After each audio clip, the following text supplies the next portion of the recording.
Welcome back, everybody, to the Deconversionists, unraveling your conversion. We are here today to talk about Christian joy being fabricated. Take Elliot, for example. He's miserable right now in this weather he's facing. Elliot, why do you hate hot weather so much? Oh, probably because I'm an atheist, so I'm compelled to hate everything, right? And apparently God created the weather, and I hate God, so I fucking hate the weather. That tracks. It absolutely tracks, man. I could totally follow that. Are these? Hang on a second. Oh, I am clicking.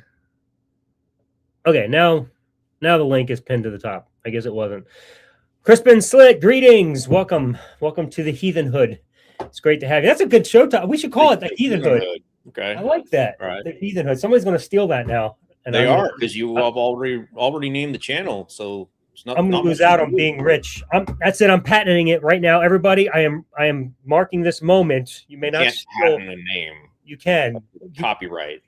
Copyright. I'm doing a poor man's. Not sure if you could even copyright a name.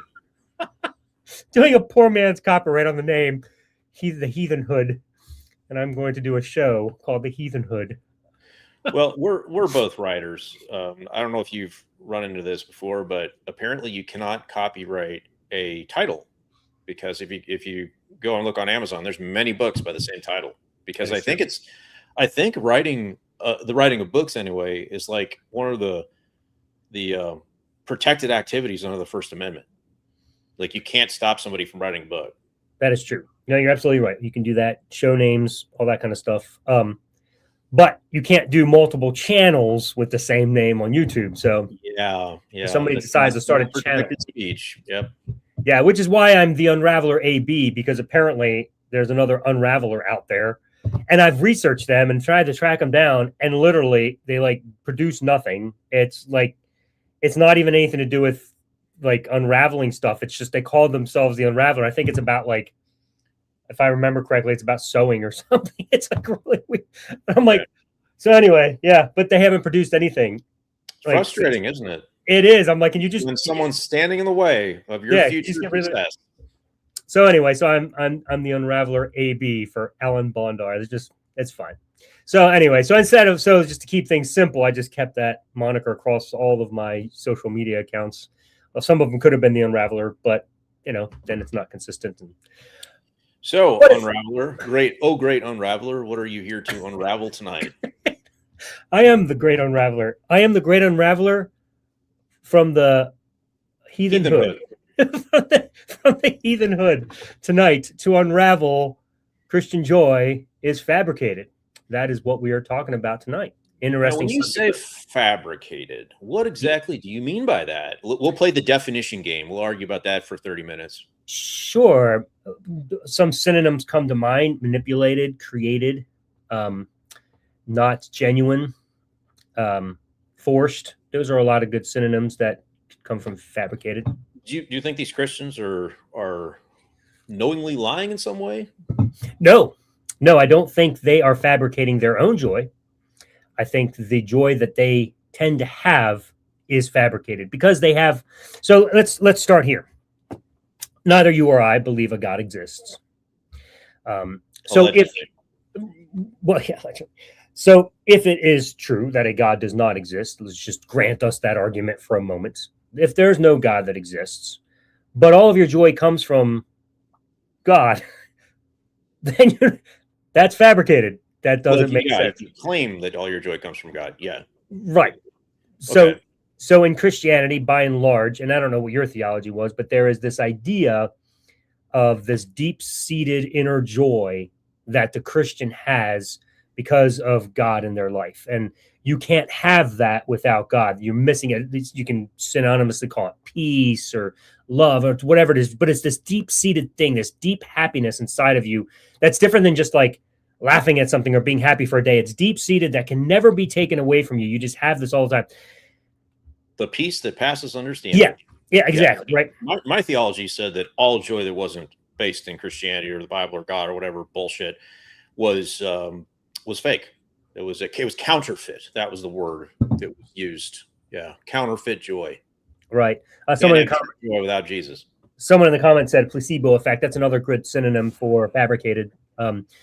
So that's kind of what I'm talking. So so when you think about what Christianity does, it creates a problem, and then it sells you the cure. And so you are miserable. You find out that you are miserable without God, because that's the problem that's created. As long as you're a sinner, you're told you're miserable. Like, I can't tell you how convinced I was that I would be miserable without God. Like, it's just that's what's fabricated. It's this lie that's taught to you, and you come to embrace it so deeply that you become convinced that you are just completely and utterly never going to be happy unless you have God. Like, sure, you can have moments where you'll laugh or whatever, but you're never going to have that deep inner joy that you desperately desire. And so the only solution to you being this horrible person that's just might as well be Hitler, this horrid person. Let me shut my Outlook down. Sorry about that beeping in the background. So the only way to overcome that, misery that you are, that not only that you are, but that you're going to bring to the world without God, is to have God in your life, and then you can be happy. And so it's fascinating, because number one, you have that fabricated idea that you're this horrid sinner that's not worth anything, right? So that's the first problem, and that you have this problem that you're only miserable all the time, and you hear it all the time. That's why all this weeping happens at funerals, at non-Christian funerals, because they have no hope. But look at us here at our funerals, we have hope. And so, like, you're holding back, like, this misery, you're holding back this utter deep sadness that you lost somebody, because you have to display this joy that this person went to heaven. It's all very, very bizarre. So you have this constant, like, fabrication in your life that you are miserable. And so now you need something to change that. And and this is where I became, as a Christian, I became what's known as a Christian hedonist. Those of you who know John Piper will know what I'm talking about. I do not, in fact, know what you're talking about. So, okay. For me, go ahead and explain it. Sure. So John Piper argued that that everybody's a hedonist. By nature, we tend to do what makes us happy. It's just natural to do that. His argument, though, was that what you choose as the object of your desire, or the object of your happiness, is what will affect your happiness in your life, and how it plays out. So his argument was that there's nothing wrong with hedonism in and of itself. It's what you place your joy in, what you place your focus on. So what is the object of your pleasure is really the question that you have to ask when you're a hedonist. And he said, if it's God, then now you have infinite joy at your disposal, right? Because God is infinite joy. Cool. Yeah, I agree. Pretty cool. So, I mean, I bought into that hook, line, and sinker. Will that be like a drug? Exactly. Infinite joy. Is that like better than heroin even? Hell yeah, absolutely. Well, I don't want to derail your opening monologue here, but I've seen recently, and over years now, but recently especially, I've seen a lot of these videos, YouTube shorts, Facebook reels, whatever, of these churches where they get crazy, really fucking crazy. I mean, worse than being slain in the spirit.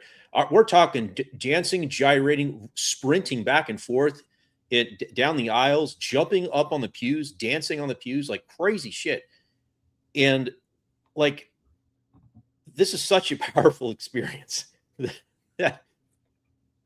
I want to use this as an object lesson to Christians who don't agree with that sort of thing, because you have that phenomenon in charismatic and Pentecostal churches where they get crazy and then they speak in tongues and all that. But like, they're having such a powerful experience that they claim is from God. But then the other sects of Christianity, which might actually make up the majority in America anyway, they don't agree with that theology. They think these people are crazy, and these people are not actually experiencing God. This is like these people are misled, like heretical type shit. Yet those same people that criticize those experiences, those super powerful experiences, will use their own experience with God, like, oh, I had this intense feeling, or the Spirit of God came over me and I just knew that Jesus had changed me, or that like I was born again. They'll use such a small experience in comparison to prove God exists. And then they'll criticize those people that are dancing in church, and they'll say their experiences are counterfeit. I'm like, if you don't think that's real, an intense experience like that, then how can you possibly know that your little experience is real? Right. If those people are deluded, how are you not deluded? Oh, no, you can't be wrong. No, but those people are wrong. Right. Somebody's having an authentic experience here, an intense, like almost drug-like experience, but they're totally wrong. Yep. But your little one, your good feeling the day you got saved, that proves God's real. It's such hypocrisy. Or things like finding your keys or whatever, because you prayed, and there's a direct connection between praying and finding your keys. If you're a Christian and you're going to use personal experience as your argument for God being real, you cannot criticize those people who are having 100 times more powerful experience, but they've got the wrong theology, so they're delusional. They're delusional, but not you. Right? Wouldn't it make sense that the more powerful experience being attributed to God would be like even better proof? But no, it's not. Like, I'm a Baptist. I was a Baptist, and like those people were wrong, just straight up wrong. But my experience was totally, verified, authentic. So just a call out on the hypocrisy. Yep, absolutely. Anyway, carry on. Well, and it's interesting, man, that you make that connection, because if in fact Christianity does function like a drug, like an addiction, as we've made the case before, if it did actually provide what it promised, wouldn't everybody have the same response? But as it turns out, if it is a placebo, then it's fabricated, and everybody's coming up with a response that they think is best for them. A true drug will produce the same effects on people, right? And that's what a non-placebo actually does. So if your mind is involved in affecting how that drug hits you, then it's going to be different for each person. So you're making a fascinating case. So yeah, another way in which it's clearly demonstrable that it's fabricated, because every denomination has not only different experiences, but different intended experiences. You're actually taught you have to experience the Holy Spirit in order for you to be saved, Right. Like that's the day of Pentecost. Yeah. On the day of Pentecost, the Spirit of God, Spirit of the Lord, the Holy Spirit, whatever you want to label it, like came down upon and inside of those people.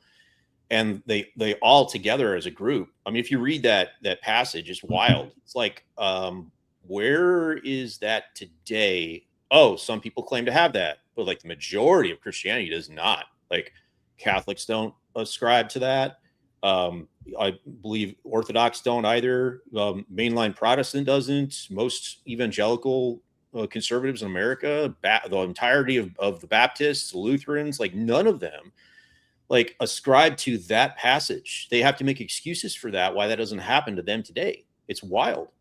That was like supposed to be the keystone verse or passage right there at Pentecost to prove that like Jesus had left, but the Spirit had come, and it showed itself. Yep. Absolutely. And then it was gone. Never to be seen again, apparently. It seems so. It would seem so.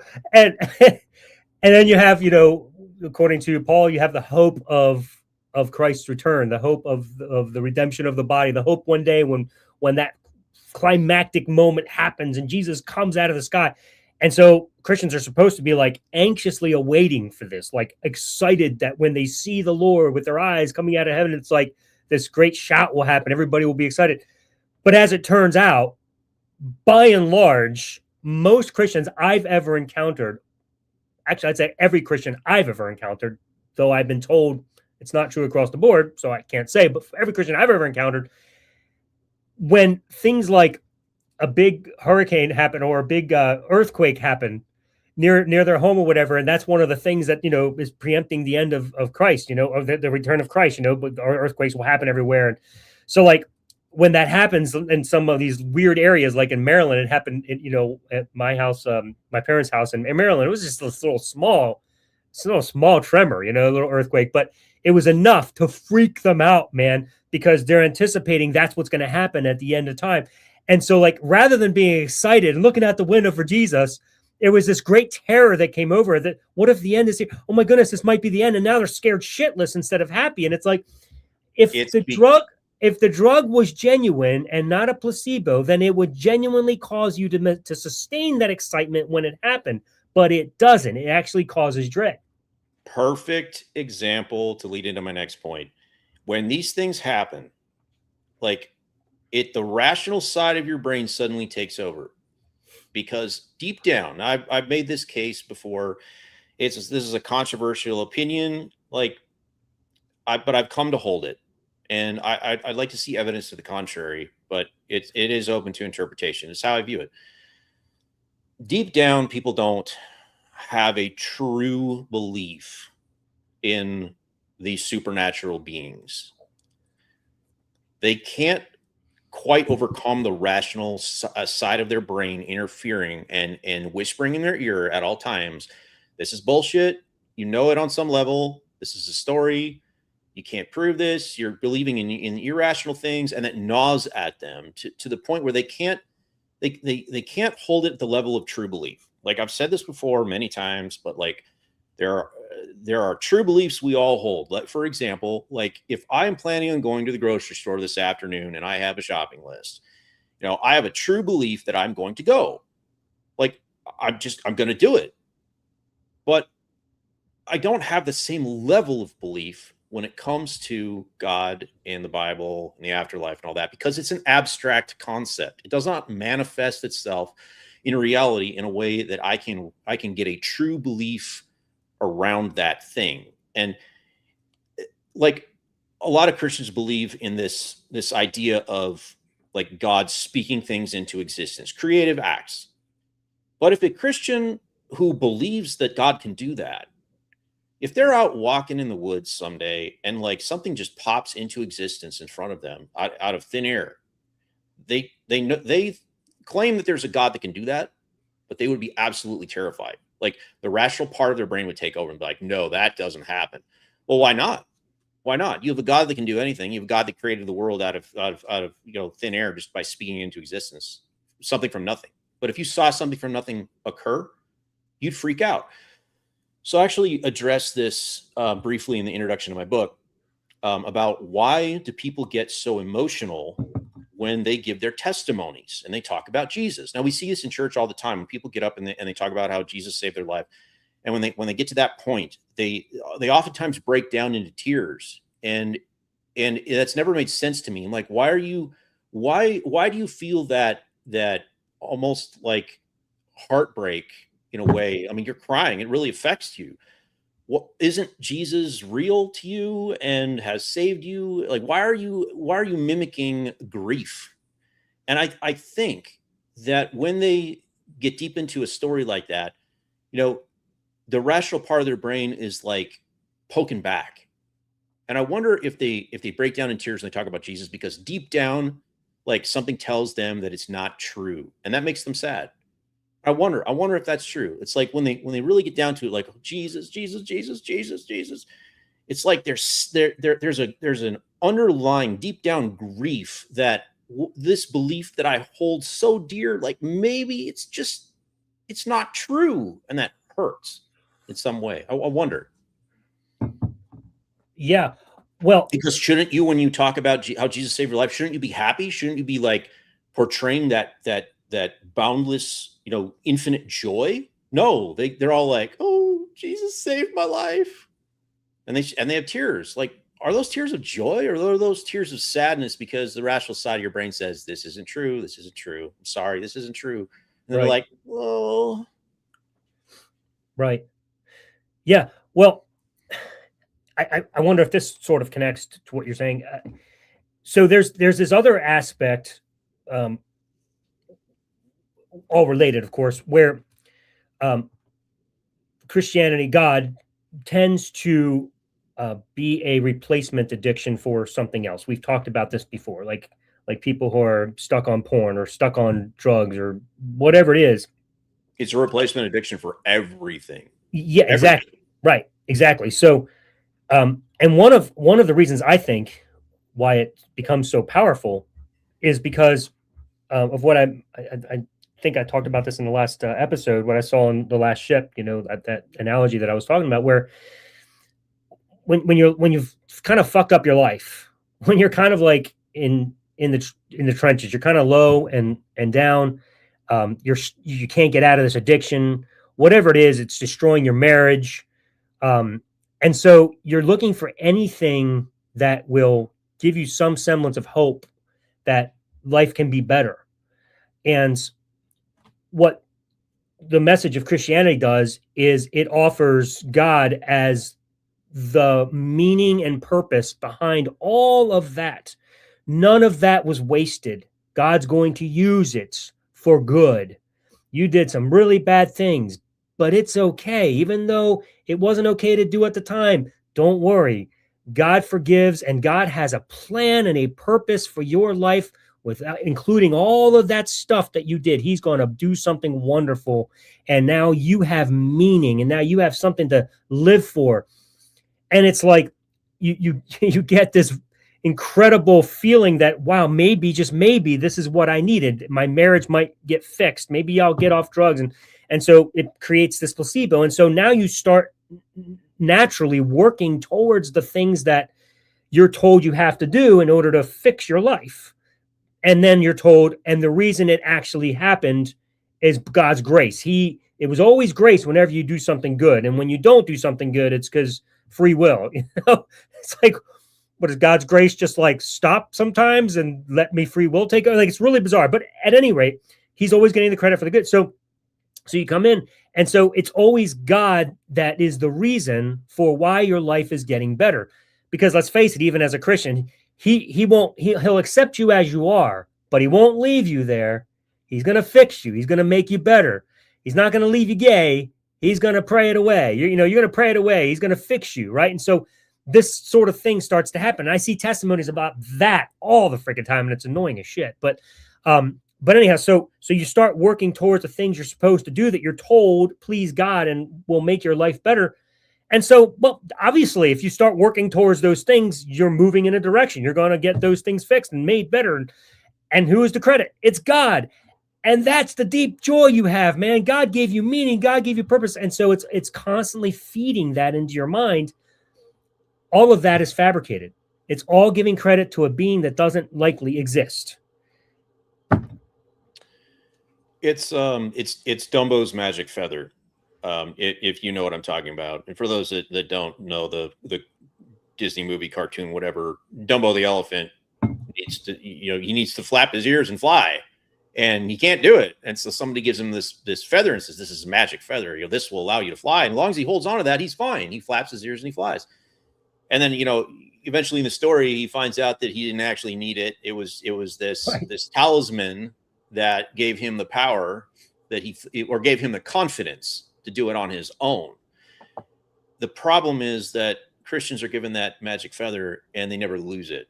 And they don't realize that it was them the whole time that did this. They just needed that extra encouragement, or they needed to bootstrap, their own willpower onto something large, or what they felt was larger than themselves. And, that's why we have so many of these testimonies that come out of actual drug addiction. Like, people go to rehab and they get converted in rehab, like my best friend did. And they bootstrap that to give them the power to beat the addiction by giving their life to Jesus, and they give the addiction to Jesus.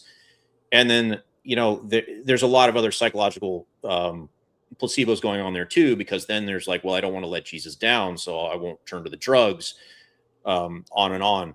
But, in reality, it was them doing it, because especially for those that find Jesus in rehab, like, but how did you get to rehab in the first place? You had it's this priming bias. Like, you already made the decision that this was the place you needed to be. You needed to beat the drugs. You took the first steps. Like, Jesus didn't drag you to rehab. Like, you went there yourself. So you already were mentally prepared to beat the addiction. And then you're given this. And what I think what people are looking for, like, everybody's looking for something in life. It's very interesting. But what they want most is certainty. And the only thing that they can pursue that's going to offer them actual certainty is going to be some kind of spiritual truth that tells them that this is the ultimate answer. This is what you have been looking for. This is going to give you eternal life. This is your purpose. Ground it in God. God is eternal. God created you. And they love that so much. And what is really going on here is religion is hijacking evolutionary psychology. Why are we never satisfied? Why are we always looking for something in life? It's because we have evolved this search behavior. You need resources to survive. And as soon as you stop pursuing resources, you will stop moving and you will die. You'll starve to death, whatever, you'll waste away. Like, you have to have this motivation, this dopamine that pushes you forward to pursue things in life. We see this happen with people who work like their whole career, and then they retire, and then they go home, and what do? Well, they have nothing to do anymore, so they just sit around, watch TV, and statistically, they die very quickly, a lot of them, because they no longer have that purpose in life that gets them out of the house, and that they go and pursue something, and so they just kind of give up, and like that affects the mortality rate. So we see this pursuit behavior in everyone. No one's satisfied. You can't be. Evolution has designed you not to be satisfied. You will continually pursue resources, whatever it is that those are. But religion comes along, is like, hands you this gift. It's like certainty. This is what you've been looking for.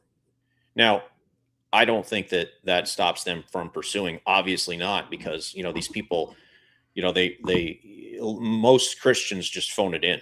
Like, they go to church every Sunday, they read their Bible, they pray, whatever. But like, the vast majority of their daily life is not Christianity. Like, it's not the thing they are pursuing. They are still doing exactly all of the things they did before they were a Christian.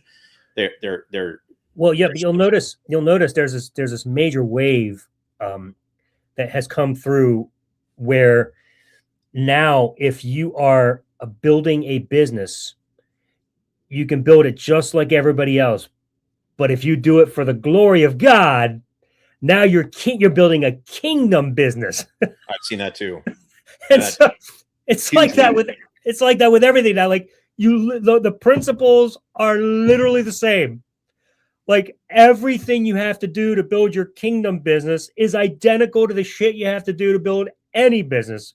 Right. But it's kingdom focused. And so now that placebo takes over. And once again, you feel much better about making all this money and being rich and giving to the poor because, well, you have a purpose now for it. Right.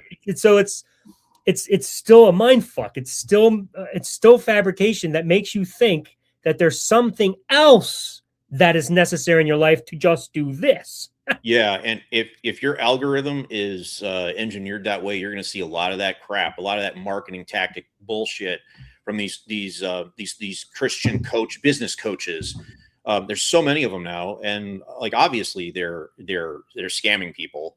Like, this is their hook. They're hustlers and what do you call them, grifters, that are using religion as a way to get you to buy their product. But it is super popular. Like, it plays into like a lot of the guilt that a lot of these Christian entrepreneurs have, where, yeah, they're already Christians and they're already entrepreneurs, but like, if you're relentlessly pursuing money as a Christian, like, it's going to make you feel bad on some level. A lot of them, I'm sure a lot don't, but they're going to feel like they're doing the wrong thing. They're pursuing the wrong thing. So these hustlers come along and they're like, oh, you can marry this to your religion. And then it's like, now it's cool. Now it's kosher. Right. Speaking of using religion to sell your product, I want to encourage everybody to check out my Patreon, because if you are a member there, then you can get my book for free, which will actually help you deconvert from all of this mindfuckery. So I hope you will check it out. And if for no other reason, just for the sheer challenge of whether or not this book can actually do what it promises. So I would encourage you to do that. It is still not yet published, but it's getting there. But in the meantime, you can get a pre-version of it that is now, well, free to those who are supporting me regularly. So anyway, check that out. But go ahead. What makes you different from a Christian con man selling a product based on religion? Yeah, well, the difference is I'm not telling you what to believe. I'm helping remove a belief that may or may not be true. So on the other side of this book, I'm not telling you what to believe. I'm leaving it to you to build your worldview, and that is a major difference. So it's not another form, but it is a criticism of hypocrisy that I'm sure you will get hit with at some point by believers. That sure, yeah, I'm sure I will. But the only way to know whether it's true or not is to read the book, and then you can decide for yourself whether the criticisms are accurate or if you actually share those criticisms. So, like anything else, don't just believe what you hear. Check out the product. But anyway, as you and I have talked about earlier this week about, it was somebody else. I was, so, Mark Driscoll, he's a super popular, successful mega church pastor with a whole bunch of books. And I saw an excerpt of one of his sermons a few years back. It really pissed me off because he got up and he said to his church with a straight face that I could be rich tomorrow. I could be super popular tomorrow. I could sell a ton of books tomorrow and get invited to countless lectures all over the world. And all I'd have to do is convert to atheism and the world would accept me. And I would be infinitely more successful than I am right now. And I'm like, no, you wouldn't be. Really? Because atheism does not sell. Right. Okay. You and I both wrote books and we've sold very few copies. Right. Okay. And we are doing this podcast for free. Now we have deconverted from Christianity, and now we're atheist, I guess, amateur content creators, and we're not successful at all. And I have an entire bookshelf filled with books by people that have left the Christian faith and have written books against faith as atheists. And these are books that you will have never heard of before. They didn't hit the mainstream. Not a single one of them is a New York Times bestseller. Like, the culture at large does not want to hear this. We are selling a product that does not sell. Right. You and I are not here for money or fame. We will never be rich and we will never be famous. That guy, Driscoll, is a millionaire with best-selling books and a megachurch pastor. And for him to actually say that he would be like infinitely more popular if he converted, whatever the hell that means, to atheism, is just a straight up fucking lie of a scumbag manipulator. Agreed. It's wild. So, hey, if you're here, I've seen some comments already in the chat. Call in, hop in the room. The link is in the comments. It's also in the info. We want to talk to you. Tell us why we're wrong, that Christian joy is fabricated. Maybe you can demonstrate to us that the God you believe in is actually real and your joy isn't fabricated. Maybe you'll convince us and we can have that deep joy that Christianity promises. Because I used to think I had it and now I don't. So maybe I never had it. Maybe I thought I did. Come help us out. We'd love for you to hop in the room. While we're waiting for you to come in, let me just let you guys know a couple of quick things. Tomorrow night on the Unravelation show, the astrology of the Bible with Mark Chiachira. He is going to be talking about how the astrology has actually been a baseline for a lot of the scriptures, if not all of it, for it being written. Quite a fascinating argument. He's got a lot of research he's done. So I would encourage you to check that out tomorrow at 4:30 Eastern on the Unravelation show. Check that out. It's going to be a lot of fun. Don't miss it. So that's what's coming up there tomorrow. Of course, Richie and I have been continuing our dialogue on Sundays, and that's been getting a lot of views. I'm actually shocked, but it was a really good conversation this past week. I'm really enjoying it. It's at 4 p.m. on Sundays 4 p.m. Eastern on Sundays. Some of you have seen Richie come on here. He may even show up tonight. He pops in and out from time to time. But he's just such a great guy to talk to, just so friendly, so easy to converse with. So it's the kind of dialogue that allows for these kinds of conversations where you can actually get somewhere, So anyway. He's the kind of person that we're looking for. We just want to have a conversation. We're not looking for an argument or a debate. We are not debaters. We don't fight with people. We just want to have a conversation, and we'll give you probably most of the time to talk if you've got something to say. Like tonight, if you have had a personal life-changing experience with God or Jesus, tell us what that was like and how that happened and the exact elements, the specifics of that convinced you that was a genuine experience and was not something that just happened in your head because you really needed that to happen personally. Yep. And, maybe a place to start, if you come on, is to explain to us why you believe you need the product to begin with. I'd be curious to know what convinced you that you are a sinner. What convinced you that you are worthless without God and that you need this being called God. Because let's just say hypothetically a God does exist. What's his purpose? What's his usefulness if you actually don't need him? Like if you can survive without him and he's just an idea that just kind of exists in the etheros, or whatever it's called. Can't think of the word. Ethereal space. Yeah, ethereal. Yeah, I was using the wrong. Anyway, so yeah, I mean, the abstract. Yeah, he can be an abstract God. Okay, maybe that's a whole different conversation that you'd like to demonstrate. Cool, but I'd be curious as to know what convinced you that you are a sinner in need of a savior, because that's the baseline problem to begin with. Is you were convinced of this, and so now you're finding that you need something that's going to give you hope. So one of the things you were saying earlier, Elliot, was about this. What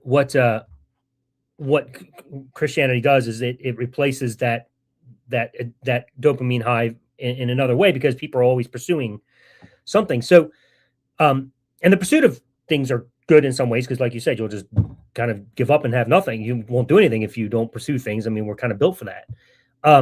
But there are some things that are more damaging and harmful to us than others, because it affects our psyche and affects our bodies in negative ways or whatever. So my opinion isn't to switch addiction to another addiction. If you keep bouncing from addiction to addiction, you're never going to actually conquer your addiction and personality. You got to deal with that at some point and stop bouncing around. That's why I highly recommend to people the Alan Carr method. Alan Carr's easy way to stop smoking, stop drinking, stop drugs, whatever it is. He pretty much deals with all of them except for religion. He died before he probably had a chance to do that, because he was an atheist, believe it or not. But at any rate, that's where my book comes in, and it deals with the religious aspect. But nonetheless, if you are a person that feels like your life is fucked up and from some of these addictions, you don't need to run to Christianity to fix that. You need a method that actually just removes the brainwashing that makes you think you need this product, and you can actually be free. So if that's you, I highly encourage you to check out Alan Carr, ALLENCARR, AlanCarr.com. See what he offers, because everything he offers is 100% money back guarantee if it doesn't work. That's how much he guarantees the product, and how much I do too. It's really incredible. And I'm not paid by them. I'm not a spokesperson for them. There's absolutely no connection to them whatsoever. I'm just telling you, this shit works. And that's how I also know my book works, because it's produced on the same method. But at any rate, so that would be my encouragement. So if you are in Christianity and that's the addiction you got stuck in, you really need help. Like it's a placebo. Like you've come to believe something that you have no good reason to believe. Even if at the end of the day, it turns out your God is real. You didn't get there with good reason. You got there because you got lucky. And that's never a good reason to believe something. You know, the reason that I think that faith or religion or Jesus or whatever is an addiction, I came to this conclusion after you did, Ellen, actually, after I wrote my book by several years. So it took me years to figure this out. And, you know, I the way I got to it was through politics a couple of years ago, watching the election. And like, I'm not taking a side in politics, but because you can see this from both sides. But in the lead up to a really big election, you see a lot of rhetoric being thrown back and forth, and a lot of facts being thrown back and forth. And it's like, both sides have true facts. They just don't share the same facts. So one side will give a fact, the other will give a fact, back and forth. But, you know, some of these facts are not contestable. They're just a fact. And if you encounter a fact that goes against how you believe, like, wouldn't you care? You should care, right? Because you want to be right. And what I watched was so many people were encountering facts, and they were just like completely dismissing them, not considering them at all, not changing their position at all. And I concluded that, like, these people just don't care about the truth. I'm like, well, why doesn't somebody care about the truth? Especially when it's something very important, like politics or like religion. And, you know, I juxtaposed that against all the conversations that I've had with Christians over the years, where I bring them facts, and it hits a brick wall again and again and again. They go through a bunch of automatic psychological defense mechanisms. And I've actually detailed a whole series of them in my book that I've observed in these people. the first one is just straight up dismissal, like they put their finger in their ears and you can see that it just went right over their head. They don't care. They just block it out. Another one is automatically fighting with you right away, just immediately fighting without even comprehending what you say. Another one is mockery. They'll just immediately start to mock you for your position instead of dealing with the things that you say. I'm like, the only conclusion that I can come to is they just don't care about the truth. Because if you do care about the truth, you'll change your position when confronted with facts. Well, why wouldn't someone care about the truth? Well, if you put it in the context of encountering somebody with a drug addiction, if you confront them while they're doing their drugs or while they're pursuing their drugs or looking for their next high, you are going to hit a brick wall. They are not going to listen. They're going to be hostile immediately. Like you're trying to take something away from them or trying to talk them out of something that they need. They think that they need. And they get very defensive and hostile. And religion fits that bill perfectly. It's like these people need something and they don't want it taken away from them, but they don't care about the truth at the same time. Like it has to be an addiction on some level. It has to be. Mm-hmm. Yep. No, you're absolutely right. It's the only hypothesis that balances the equation. Because otherwise we would see, and this, you know, if you're a Christian, you can apply everything that I just said, you can apply that to other religions and it will make perfect sense to you. Why does a Muslim not, you know, capitulate to the facts and leave Islam when you hit them with facts about their religion not being true? Why does a Buddhist cling to it against all evidence, or a Hindu? Like, you know, those people are wrong. You're absolutely convinced that they're wrong and that you're right. But when you try to get through to them, you hit a brick wall. Why? It's like they don't care about the truth. Something else is going on there. So what is the difference between a Muslim or a Buddhist or a Hindu being addicted to their special faith and not listening to facts versus a Christian who is engaging in the exact same behavior? Like I struggle to have a conversation with a Christian where I can lay out something that they're unaware of and have them sit there and consider it for a second. I can't get them to consider it for even a second. Like, what, you're acting exactly like a Muslim would be acting in that same circumstance. Yep. You're blocking it out. Yep. Like, show me that this isn't an addiction. It's insane, dude. And all of the arguments for the Christian worldview, for Christianity, are exactly the same that every other religion uses. Like there is no apologetic argument that fits Christianity that doesn't fit one of the other ones. None. They're all the same. But each one of them thinks that theirs takes them to their God. And it's because they've been convinced that their God does something wonderful for them. And the other gods can't possibly do this because they're not real. Those gods aren't real. Mine obviously is real because, well, I mean, look what he's done for me. He saved my marriage. He gave me this deep-seated joy, you know. And you see that kind of thing all the time. But there's nothing that sets it apart. They make claims. Well, like the Eastern Orthodox version, you know, we have the historical, you know, the most historical church, and they carried it, and we know it's traced all the way back to Jesus, and you know, they tell us what the Bible says, and we just trust them. And I don't know, man, it's just weird because I'm like, okay, so yours might have the most historical now, but maybe it won't always, and then what are you going to do? or maybe there's other religions that have gone longer. Maybe they just don't have the setup that the Eastern Orthodox Church has. Yeah. You know, like Hinduism is a lot older. It just might not have the political structure or the polity that right. Church has. Well, it's worth noting that every single Christian sect believes the same thing, that their particular theology goes all the way back to the beginning. Correct. Like I have Baptist friends who believe that the Baptist denomination is not new. It wasn't invented in the 1800s, like the history books claim. They're like, well, we just called it that as a a bookmark or whatever, it's as a title, but our theology goes all the way back to the very beginning, a long unbroken chain from the early church to now.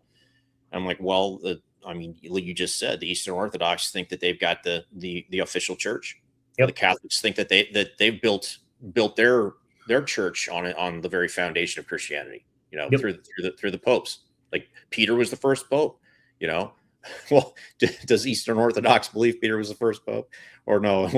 They've got a whole different line. Yeah, it's a whole different line. Well, even as a full preterist, I'll tell you that we believed, or I believed, and they believe that it's actually the most historical position, and you can actually find traces of it. Maybe they didn't call it preterism. That was the official term it received, over with Max King, but prior to that, you can trace it all the way back. And obviously, if you just follow the scriptural text and the time text, Jesus was a futurist, but then he was a preterist too, as soon as his, coming in Jerusalem destruction happened. So every religion, every version of every religion has their belief that their version is traced back the most historical. So if you're basing your religion on this, if the scripture is your foundation, like, aren't you by default going all the way back to the beginning? I mean, that makes sense to me. Like, I'm basing mine on the Gospels or Paul's writings or what have you, the New Testament scriptures. Where is your source material otherwise? Right. So Richie will say, because we just had this conversation on Sunday, Richie will say that the church produced the Bible, so tradition supersedes scripture too. The church are the authors of those books. What's that? The church produced the Bible, or the authors of those books produced the Bible? Well, he would say that they were connected to the most historical church, which would be the Eastern Orthodox Church, and so that church with their writers actually produced the scriptures. I'm not an Eastern Orthodox, so I can't argue for it very well. It was just something along those lines where the church structure superseded the scriptures themselves. Yeah. Luke was Eastern Orthodox, was part of a church. That's an extraordinary statement. Yeah, where's Richie, man? We need Richie. Richie, come on, man. Nobody's calling in tonight, so we need you. Apparently, Christians don't disagree that joy is fabricated. So I guess we're not going to have anybody to defend the Christian joy. But what we can do? Here's something interesting I would like to talk about is maybe you are a ex-Christian, whether you call yourself an atheist or not is irrelevant, but you're no longer believing that a God exists or that you have, you're a Christian, whatever. And you might be curious. You might even remember this feeling of joy that you had, you might even call it contentment, like a deep contentment, right? That you were supposed to have all the time. And you were told you had it if you were in Jesus. And so you might be thinking, yeah, that's right. I remember that. And maybe you've never even really thought much about what happened afterwards, whether or not you still have that same contentment or not. Because I got to tell you, like, I never lost it or gained it as a Christian. Like, I've just always kind of been this content person, except for the, few years of depression I went through. But I've always been this fairly content person. Like, life doesn't just really get me down. Like, sure, I have hard days and sometimes I have happier moments and sadder moments. Brave, we see you in the background. We'll bring you up in just a second, Meddy. So yeah, it's nothing changed in regards to my contentment, my deep-seated joy. I literally remember about myself being exactly the same as I am now. And I don't need a God for it. Strangely, when I was a Christian, I was told that's the only reason I had this contentment. And now I'm like, that's interesting. So it turns out atheists do have the same contentment Christians do. And I also find atheist funerals, they have the same amount of emotion as the Christian funerals, except the Christian ones, they tend to suppress it more because they're supposed to be happy or believe they're happy in some way that atheists aren't. So anyway, that's an interesting thing to me, is that you clearly can have the same exact personality. And that it really does come down to personality in a lot of ways. Like, am I a content person or am I not? Like, right. Yeah. Anyway, Brave, welcome to the show. How are you tonight? I'm doing fine. Thank you. Excellent. Well, thank you for joining us. We appreciate it. What would you like to talk about? So I don't know you two guys, so I don't know really everything you guys talk about. I just saw you on the live feed, but you were talking about the Eastern Orthodox, and my background is Reformed Baptist, 32 years, but then I had a son pass away, which led me into reading church history to see what the early Christians believed about what happens to babies. And that's what persuaded me out of Reformed theology. And with my studies of church history, I would say I do agree more with the East whenever it comes to the different Christian sects. So I popped on to see if I could answer some of the questions you had about that. I appreciate that. What can you just explain what some of those differences are that you embraced that are significantly different that you really found are you? So now you're Eastern Orthodox, right? Am I understanding that correctly? No, I'm not. I'm not technically Eastern Orthodox. Everybody on both sides of my family are Reformed Baptist. Even my wife, she's not Reformed Baptist, but she's a Protestant. Her dad's a pastor, and so going from that your whole life to jumping into something else, especially whenever you have 5 kids, jumping into something like that with someone who was not raised in it, that's a big jump, and you don't just do something like that. My wife is a psychologist, child psychologist. She deals with autistic children, but also she does clinical psychology for adults. And so I would say we are not the like emotional, sensational type of Christians. My dad is Democratic, doesn't matter who, vote blue. And my mom was like only red. They got her divorced. So I was in the middle of like, why are there these issues? And my dad was always like kind of a prove it guy. He doesn't believe it unless he learns it for himself. And I kind of got that. So anyway, I'm not a psychologist. I was an athlete growing up, but now I'm married to one, and then my mother-in-law is a neuropsychologist. So I'm around smart people. Father-in-law is an engineer, just really smart people. So the things that they talk about, and I've learned from her, because being raised in the 80s as an athlete, it was like, just be tough. It's like fight through it. If you get down, just get up. Not the kind of the ways they teach people how to get through things. And we even have some autistic children ourselves, and I can see that my way of training them, which is how I was raised, would not help them. Like there's a better way to do it, and I've had to learn things like that. And I would say whenever it comes to Eastern Orthodoxy, the very first question I was given that I wanted to ask you guys was, if I was to ask you what is a tree, how would you answer that? And I'm not joking, just like, what is a tree? What would you tell me? Well, there's a lot of different answers that a person could give. I mean, you can describe the attributes of the tree, what it's made out of, how it functions, how it comes to be. I don't know. I don't know what answer. Do you have an answer that you're looking for? I'm looking for how you answer the question.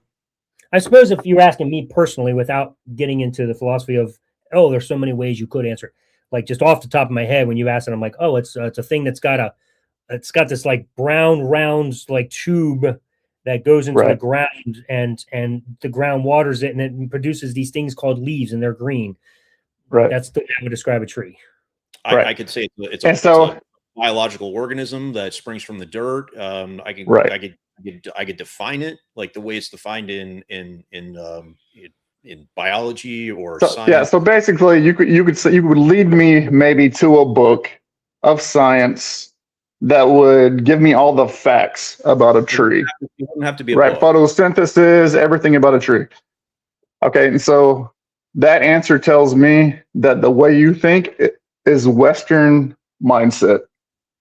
All three of us have been trained by this Western mentality. Now, if you ask a person in the East, what is a tree? They'll answer in this kind of way. They'll say, whenever I was growing up, I had a tree in my yard, and we had some neighbors that moved in, and they had a daughter. So I went and got a rope and a tire and put a swing in that tree so she and I can play. And then later on, she and I got married. We got married into that tree. And then we eventually had kids, and those kids played around that tree. And then eventually I died, and my family buried me under that tree. And so I don't give you any facts about what a tree is, really. I just give you my experience with that tree. And that's what Orthodox is. Does that help you know what a tree is?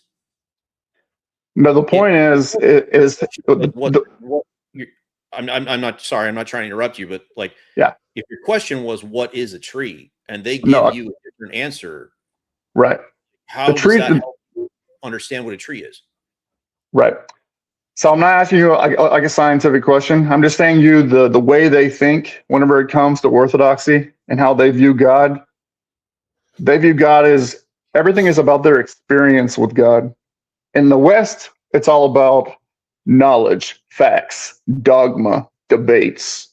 Okay, so it's all about A to Z. I need to know every single thing about God. That's the Western mindset when it comes to scholasticism. The East, though, is going to be your experience with God, not necessarily A to Z. Everything has to be correct. And so whenever it comes to you reading church history, as a Calvinist, whenever I read church history, I was persuaded out of it because nothing I believed was in church history. Nothing. So any of the groups that you mentioned, a Baptist group, how they say our group leads back like to the apostles, false. Any atheist, you don't have to be a Christian who reads church history.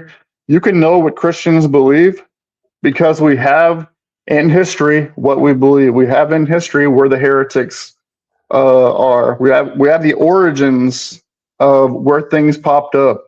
You know what they believe, what they didn't believe. We have the people who fought against those people. We know how we have our Bible. We know who, like Polycarp going against Marcion. We know Pamphilus who had his library with 30,000 manuscripts, and then Eusebius after him. So we know if we didn't have those guys, we wouldn't have half of our church history or half of our fathers that are in our history. Well, so we know about the Gnostics. We know about the good and the bad. And so you can go through history and say, this is what Christianity is. This is what they believe universally.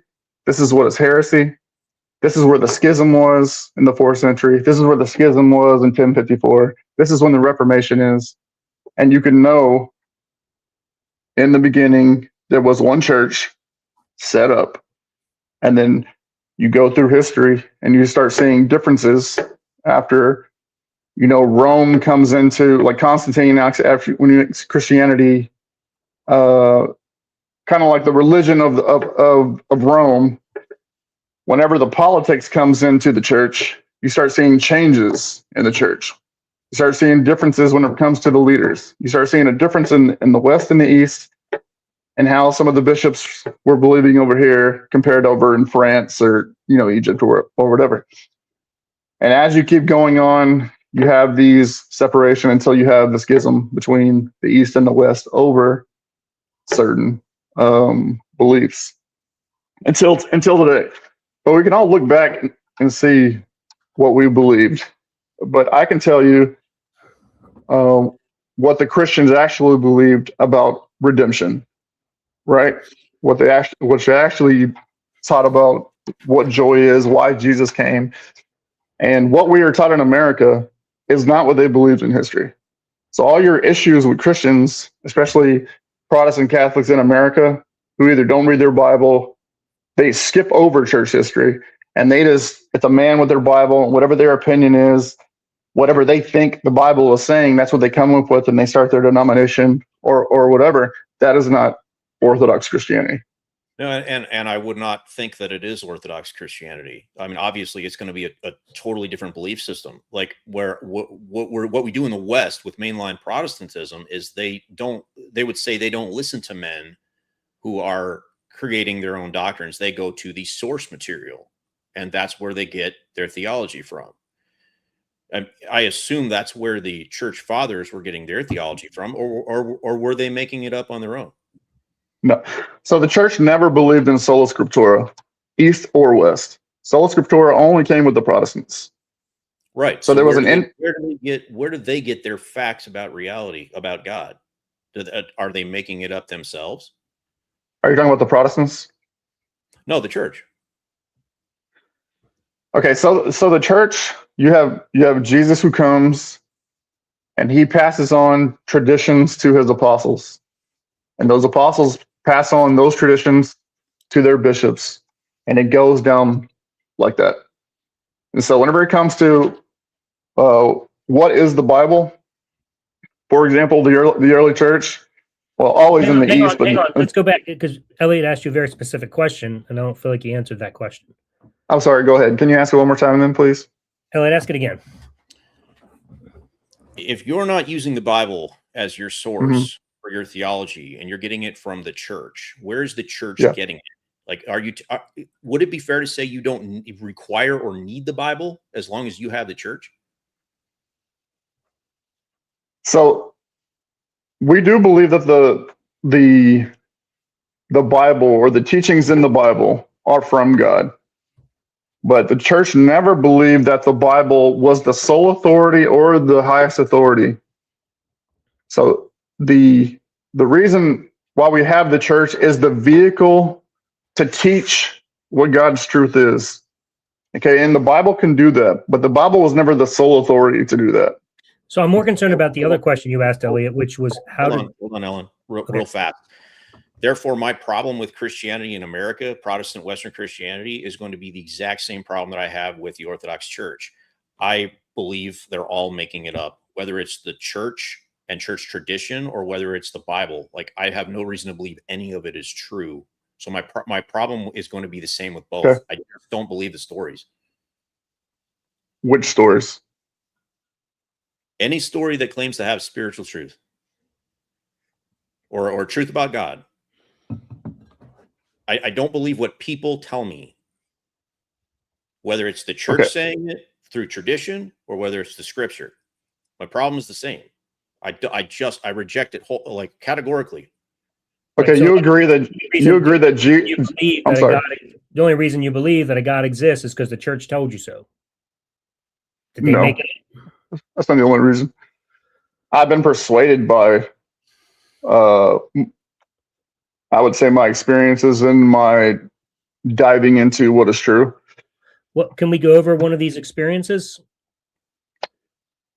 Sure. So what I understood you say earlier was that the object of the experience isn't important to describe or to know is true or exists.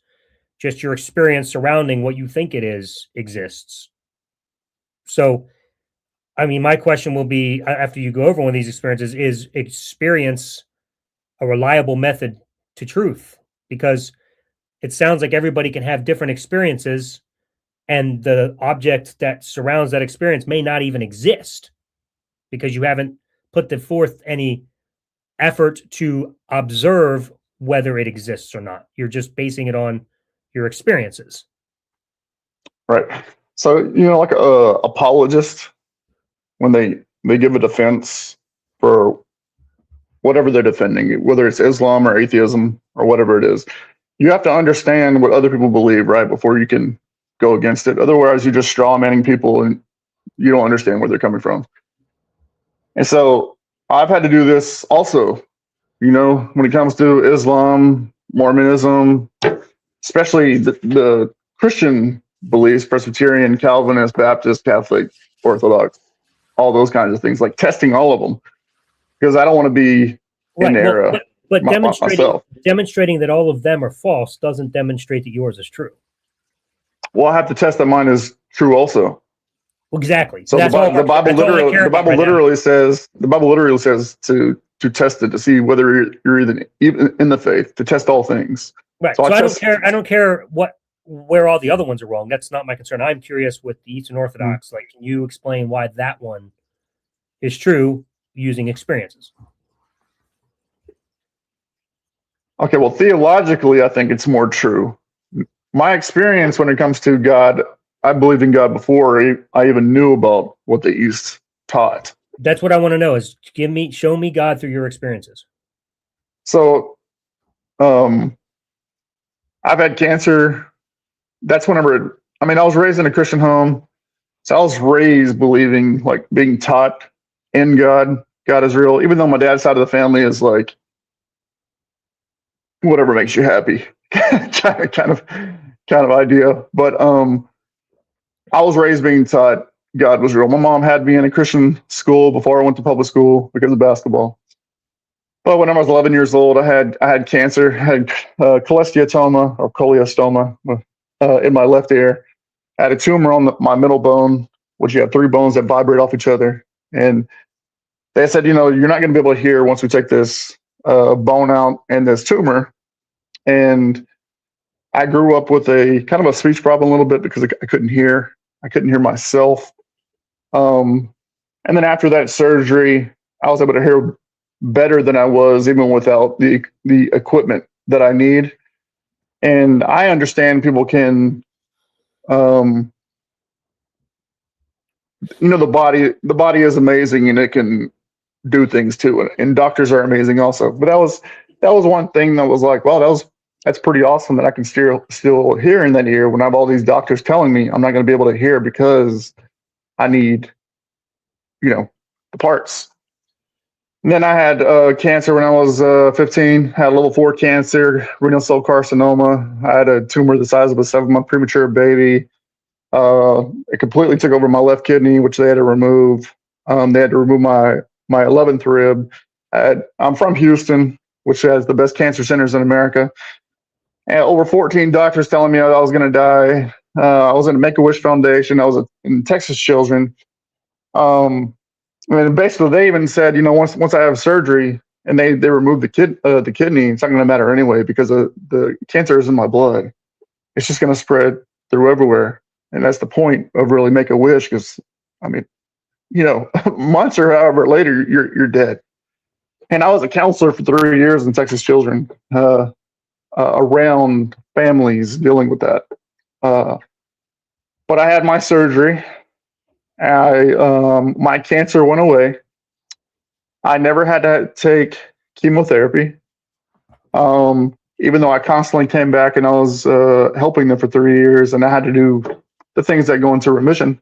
And so I went from stage 4 cancer, all these doctors telling me I'm going to die, even if they have to give me the worst case scenario because they are doctors. I still, because I was in cancer for biology, I had to document everything. I have all the tools that they used. I have all the paperwork that they talked about. I have everything documented from what they said was going to happen to it didn't happen. I don't have cancer anymore. And so that really got me thinking about life and death. That was a big moment for me. My whole life was basketball, 100%, all year long basketball. That's all I did. And I kind of got held back for the next year when it came to varsity because of that. Because, I have a scar that goes from my left side all the way across my stomach, 40 staples. Looks like a shark, bit me. And so I had to get my way back into the game. But while my school wouldn't let me do that, I was put on a United States kind of charity team, not really missionary team because it wasn't really religious, but like a United States goodwill team. I don't know what you want to call it. But we got sent to Panama. I stayed a month with the San Blas Islands with the Kuna Indians, and we built some buildings there. We built some basketball courts there. All we lived off of was whatever they gave us, which was like beans and rice the whole time, except for our last day. And there were missionaries that went there. I don't know their background. I think they were Baptist, but evangelical. But the Kuna Indians, what they have to believe, like the chiefs have to believe to be the chiefs, the things they believe in whenever it comes to idols, how they don't believe the animals will hurt the chiefs and things like that. For 200 of them who had never heard the gospel, and then 3 chiefs to be persuaded, that really did something to me too. Because I was like, yeah, I see it in America all the time because we have churches everywhere. And we used to go to church on Wednesdays just to play basketball, not really just to go to church. But to see that in Panama with Kuna Indians who don't know anything about Jesus and they know their traditions, for them to be converted really, really touched me. And so that's what really got me into, what do I even believe besides what my parents just taught me growing up? That's really all I had. All I had was whatever my parents and my pastors taught me. So go ahead. I'm sorry. It sounds like you're going to have quite a few more possibly witnessing miracles. Would it be fair to say that you've had a rough life and a lot of life-threatening situations, and you've been through a lot, and through these things you've miraculously survived, and you have attributed this to maybe God's hand in your life, and that's why you believe? Or does that form the basis of your belief, basis of your experience? I think my experience is that I had amazing doctors who scientifically knew what they were doing. And I don't discredit their learning, their schooling, or how the body can adapt and adjust to things. Okay. But based off of all these people, what they're telling me, and then my cancer going away, I don't mean like over years. I mean, it's not in my blood anymore. Like whenever it goes to level 4 to it's not even in me anymore. That was, how did that happen? You know what I mean? So how do you distinguish between an unexplainable occurrence? How do you distinguish between the natural and the supernatural causing that unexplainable occurrence? Like, how do I know it's God? How do you know it's God and not natural? Like, how do you distinguish the two? Because you said, how do you explain that, right? Or Right. whatever phrase. So clearly, it's unexplainable, or at least not. Sure.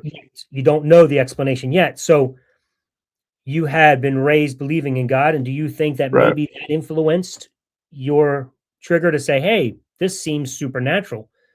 But I'm curious how you distinguish the two and how you determined that it was supernatural and not an unexplainable natural thing. Well, I think as a 15-year-old, I have no idea. I just think, like I said, scientifically, they did an amazing job.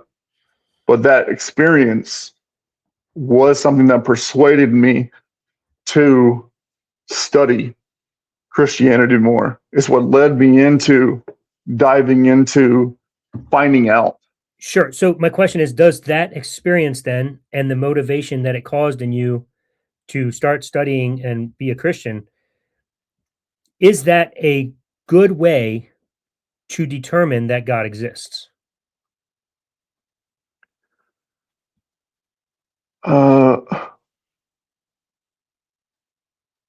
Not, I mean, as a Christian, I believe that we can be deceived. I believe you can be healed, and that doesn't mean God is the one who did it. Let me try something else. Let me ask the question a slightly different way. Let's say that hypothetically you could live your life over again, Okay. and none of those things happened to you. You didn't get cancer. All the negative things that you might not have an explanation for why you're healed. Let's say none of that happened. You were just a regular guy, lived a normal life, but nothing else changed. Would you still today be a Christian? Like, is Most that likely the foundation, or is the foundation of your belief something else? Like we're trying to find out like what exactly it is that makes you a Christian. So is it No, experience? I'm a Christian because I did my study, and I believe the most reasonable thing to believe in is God. And I think the most, like, you believe Jesus was a real person? So hold on before you go there. So the experience then had nothing to do with your conviction that God exists and Christianity. It definitely had I think God uses experiences in our life to draw him to him. Like Acts 17 says, he has pre-appointed everyone's times that you may grope after him and find him. But you said he's near to all of us. You said in the hypothetical, if none of that happened, you would still be a Christian. I said most likely I would, just because of how I research. Like, right. So the experience. I have to come to a conclusion. I have to come to a conclusion of something. I can't just leave something open-ended. Like I need an answer. Okay. So I need an answer. You need to have an answer. Okay. I have to. So do you think just picking an answer is a reliable way to truth? I think I believe no one knows anything as they ought to know yet. Well, that may be true. Even as a Christian, so I hold that as my own belief in everything. Even whenever it comes to what I believe about Christianity, I know I don't know anything yet as I ought to know it. I know I can be persuaded because I was persuaded out of Reformed theology. And if you know anything about Calvinism and election, I was one. It's like everyone else are zombies and you're the elect, and it's like you don't understand this because you're not the elect. And I was persuaded out of that kind of mentality. So I know people can be persuaded by information. Well, like now everybody else is wrong because they're not Eastern Orthodox. So it's the same thing. You just switch churches. Hypothetically, again, does that mean that you could technically be persuaded to not be religious at all or to become an atheist? Or have you locked down so much in your belief from everything that you know that's impossible? Well, whatever I am, I'm 100%. And so it would have to take something. So you can no longer be persuaded? No, I didn't say that. I would just say it would have to take something, amazing to persuade me out of what I am. Because if I'm in something, I'm in 100%. Like whenever it comes to, I'm married to my wife, I'm 100% faithful to my wife. Well, saying 100% kind of implies that, you're 100% there, which means you're not going to change. I think 99% might leave some wiggle room for persuasion. Not in that specific. I guess I shouldn't use that example, but I'm just saying whenever it comes to like, if you're going to be married to a woman, you're supposed to be faithful to your wife. You're not supposed to be cheating on her. You're not supposed to be looking at other people. And even as a Christians, we're not even supposed to lust in our mind. And I'm saying with that kind of mentality, that's how I am. I'm 100% faithful to her. My eyes are hers. Even if she dies, I wouldn't remarry. So I made a vow to one woman. Would it be safe to say that so long as your ideals and desires align and you continue together as you are now and nothing changes, you're going to be 100% committed to her? Is that fair to say? No, I would be 100. I would be 100% committed to her no matter what. So you're a prophet, because I would have said the same thing with my first wife. Like, no, I've made a vow to her. So did I. And I'm not saying that the vow isn't important. I'm saying it's like when it comes to cursing. I haven't cursed since I was 15 because I made a vow within my own heart. I'm not going to curse anymore. That's just something. That's just how I am. But the point is that. Plus, I have kids. So I wouldn't remarry just because it's just personal beliefs. But whenever it comes to orthodoxy, I would say when it comes to Christianity, Eastern Orthodoxy is the closest thing you're going to find to historical Christianity. Okay, that's what I can say about them without a bias, because I'm not technically Orthodox, and I'm coming from the outside looking into the church. And to me, as an ex-Christian, now an atheist, like I have no problem with that statement. Like I see all the denominations as technically equal if I'm correct and it's all based on fiction. So I have no problem saying you got the correct version of Christianity or the correct church. I got no problem just admitting that for the sake of argument.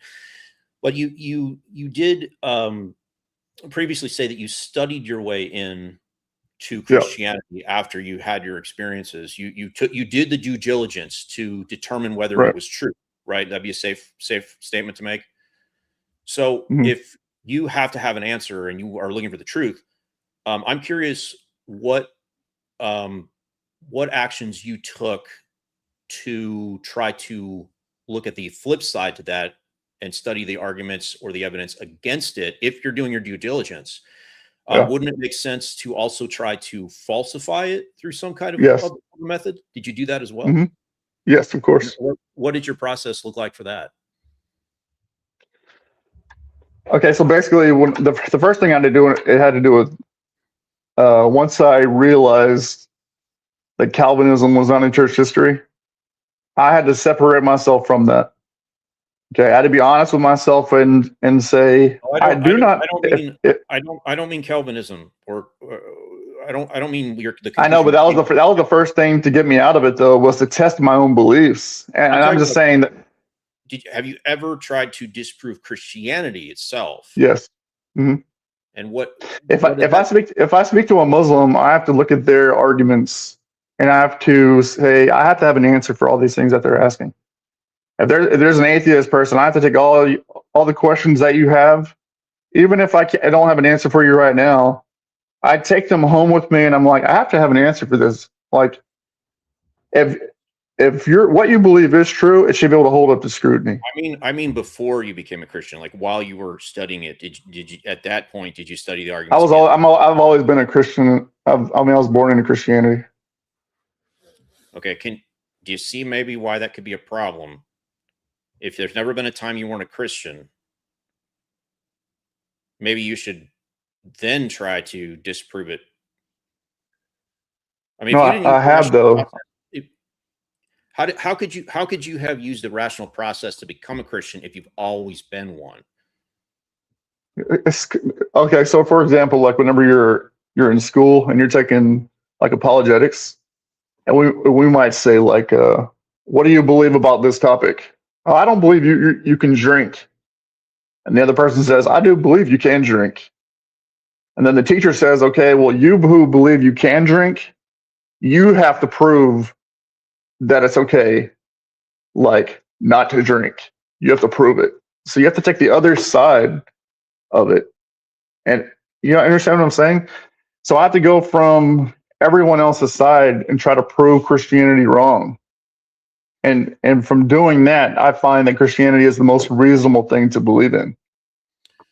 But you were doing that from a point of belief, though, right? I mean, you were already one.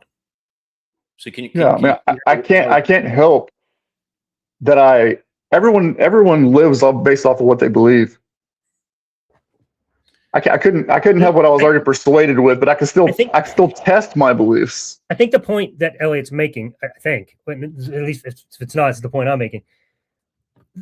It doesn't demonstrate that your version of Christianity or that Christianity in general is true just because compared to other religions it's more true, or it seems more true, or other ones are wrong. That still doesn't make Christianity true. So saying, well, I always have to give answers to everyone else and theirs is always wrong, that's not an answer to the question, have you falsified Christianity? Have you falsified the existence of God? Forget what you've done with other religions. We're just asking you strictly based on your beliefs alone. I'm telling you, I've done that. Okay, and what was your process? Tell me how you sought to falsify the existence of God. Okay, so if we believe Jesus is God, I had to go through history and see, was he even a person? So I had to go like through archaeology or atheism to even test that he was even actually a historical figure, right? Okay. If he's not a historical figure, then my faith is nothing. True. So we'll grant you he's a historical person. No problem. Right. Right. So I learned that all the scholars, first century scholars, agree that he was a person. That is not the debate. The debate is, did he rise from the dead? That's the debate. And when it comes to Christianity, if he did not rise from the debate, there is no Christianity. Okay, so it's literally what the Bible says. That's the problem. So how did you falsify? How did you seek to falsify the resurrection of Christ? So I have to go through the people in the first century. Whenever it came to them, like how do I know Jesus was a person? The sources that are outside the Bible, besides just Christians talking about it. Okay, so either like Roman people or whoever that are talking about Jesus. Okay, and then I have to once I was persuaded, even by atheists, he was a person. Then I have to go to the next thing about whenever it came to the beliefs, I guess, and we have the disciples of the apostles. They're real people. We have their letters. Let me rewind real fast. Okay. Yes, sir. You said the first thing you had to do is verify that Jesus was a real person, and so you believe you've sufficiently verified that he was, but that right there is in contention as well, because I'm not necessarily convinced that he was a real person. So to falsify whether Jesus was a real person, you would also have to look at the counter arguments for why some people believe that he's not. So did you look at that? Yes, but even the atheist scholars, when it comes to the first century, even they agree he was a real person. Yeah, so I would take issue with that, but there have been like multiple books written by scholars, New Testament scholars, secular scholars, that have have built a logical case that Jesus was in fact not a person. So my question to you is, have you read any of that material? Well, I mean, like Bart Ehrman. I'm not talking about Bart Ehrman. I'm just saying people like him. He's not a Christian anymore, but he's a first century scholar. So I haven't people like Robert Price and Dr. Richard Carrier. Are you familiar with their work? I've heard of Carrier before. If I was doing my due diligence trying to determine whether Jesus was a real person, I would go to the scholars that are making the case that he's not, and I would read what they have to say to do my due diligence. So my question is, did you go that far to do your due diligence, or did you just listen to Bart Ehrman give you the thumbs up? No, it wasn't just him. It was other. I can't tell you their names off the top of my head, but at the time, this is close when I was 20 years old. So I'm 45 now.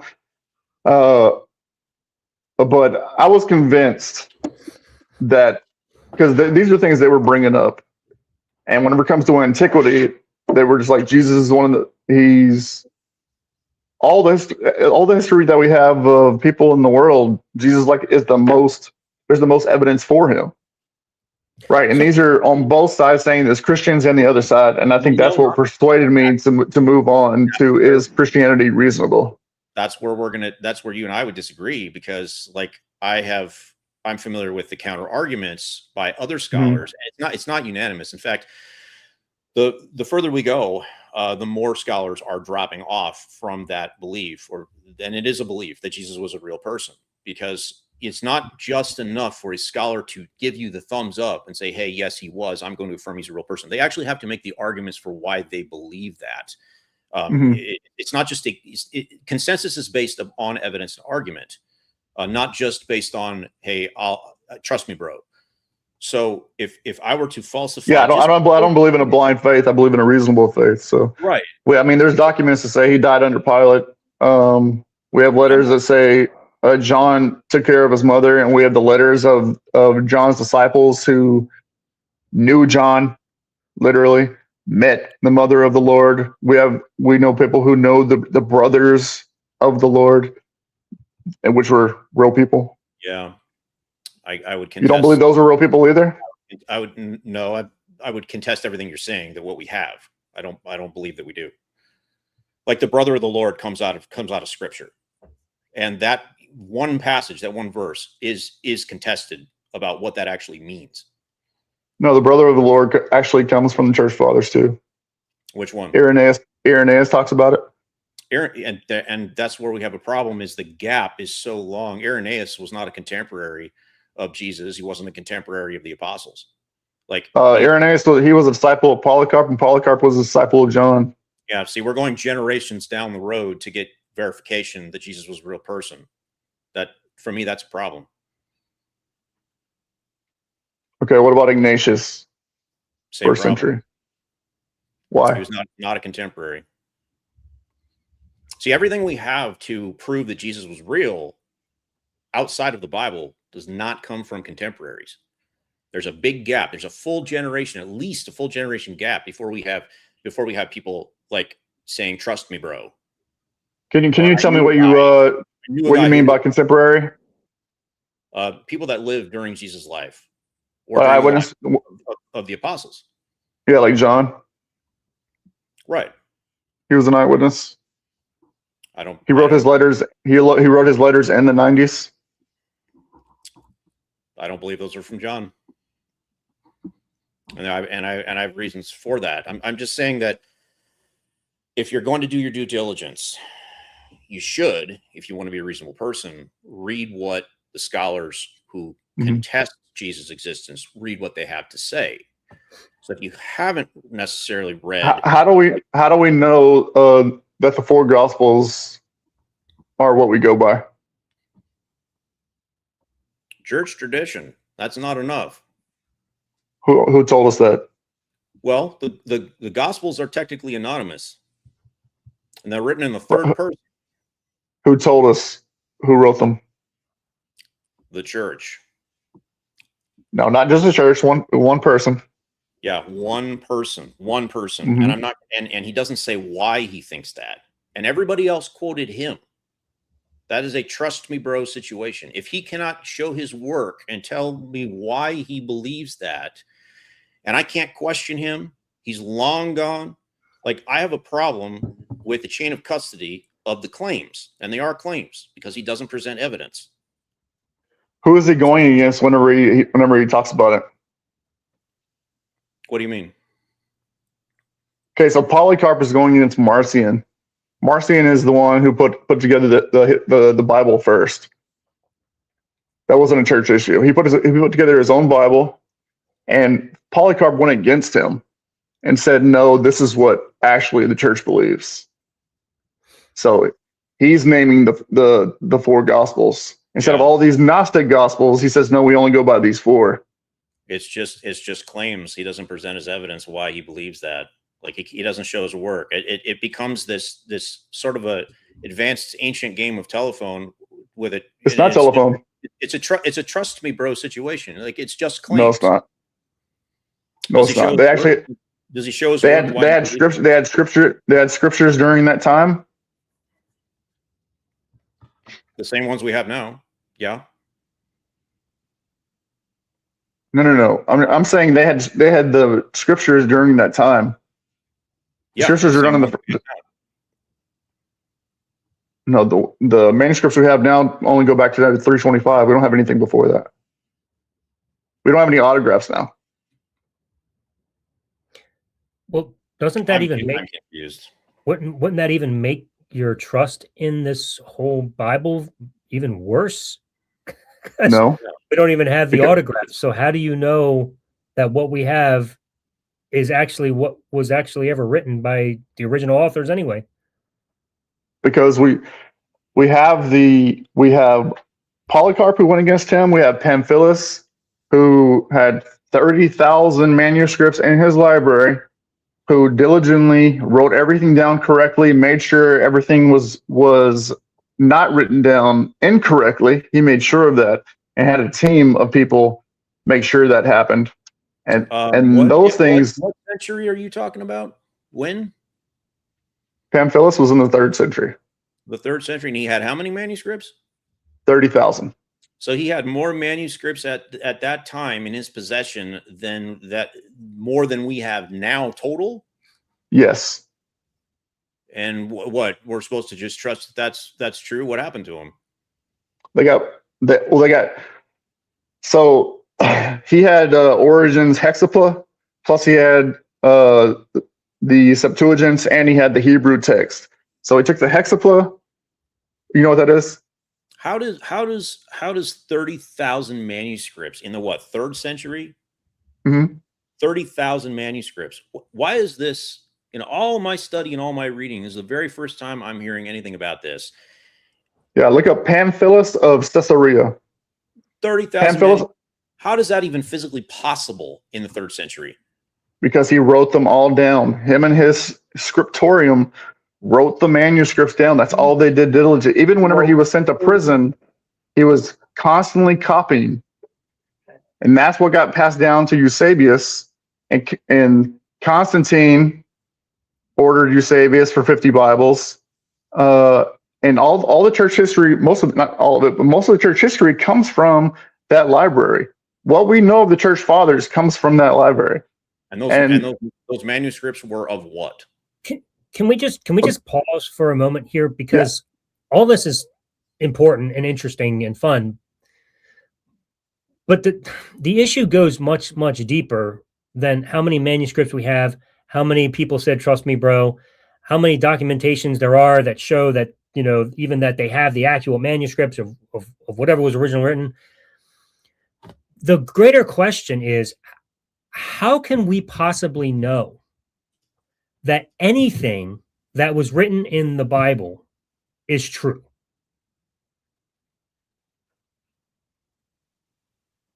Are you talking about the facts in the Bible?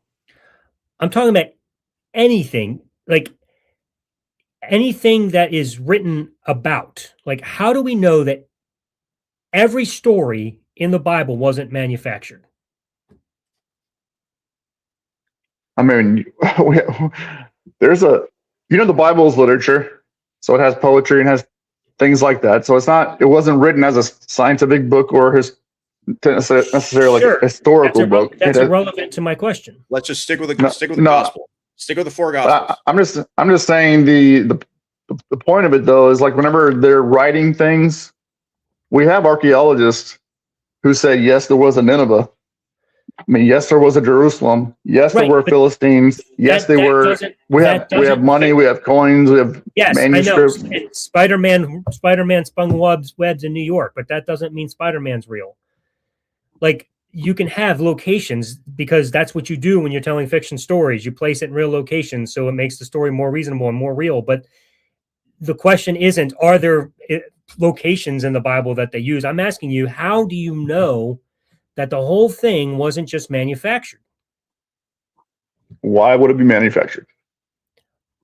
A lot of reasons. Because somebody thought it was a cool story. Because people are sometimes wrong. They write things that they're incorrect about.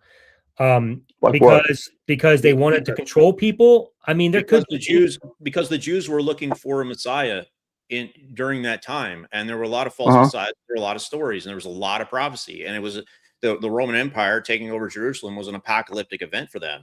And so it's not crazy to think that there could have been a guy, maybe by the name Jesus, maybe by a different name, that was a teacher and a prophet who was maybe executed by the Romans, and people wrote stories about him. And the 4 gospels could very well be Greek, because they are written in Greek literature about a story.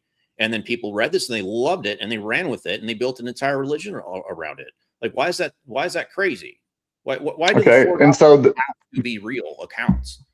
So the Messiah they were looking for, the Jews were looking for a Messiah that was going to be a king, right? To rule over their enemies. In the Gospels, it says that they wanted to make Jesus a king over them. And what did Jesus do? Did he allow them to make him a king? No, he rejected their offer. Exactly. So is he trying to be someone who was popular in his story? I don't see how this is relevant to the question. How do you know that it's true is the question we're asking. It's not, is it a good story? Does it fit the narrative? Does the whole thing work? All that's great, but it doesn't make it a true story. And I'm asking you how you can know. Let me approach this. Get us to this exact spot from a different angle. Have you ever seen a resurrection? No. Neither have I. Neither has anyone, because resurrections don't actually happen. Well, that's not true. Well, it is true, because there's never been a scientifically verified miracle. Have you ever seen a scientifically verified? Okay, when it comes to a resurrection, what do you mean? Because I was offline for 3 minutes, so would you consider that a resurrection? Were you dead? Or do you mean someone who was buried and then rose from the death, or dead? were you dead? I'm asking an obvious question. No, I was offline. I was offline for 3 minutes, which is documented. Were you dead, or were you in the flatline? In the same way, Flatline 3 minutes. In the same way they claim Jesus resurrected. That's what I'm asking you. Like, how far do you need it to go? In the same way that Jesus circumstances, is there ever been a resurrection in those circumstances? The guy's been dead and buried for 3 days. We ever seen? Yeah, people have.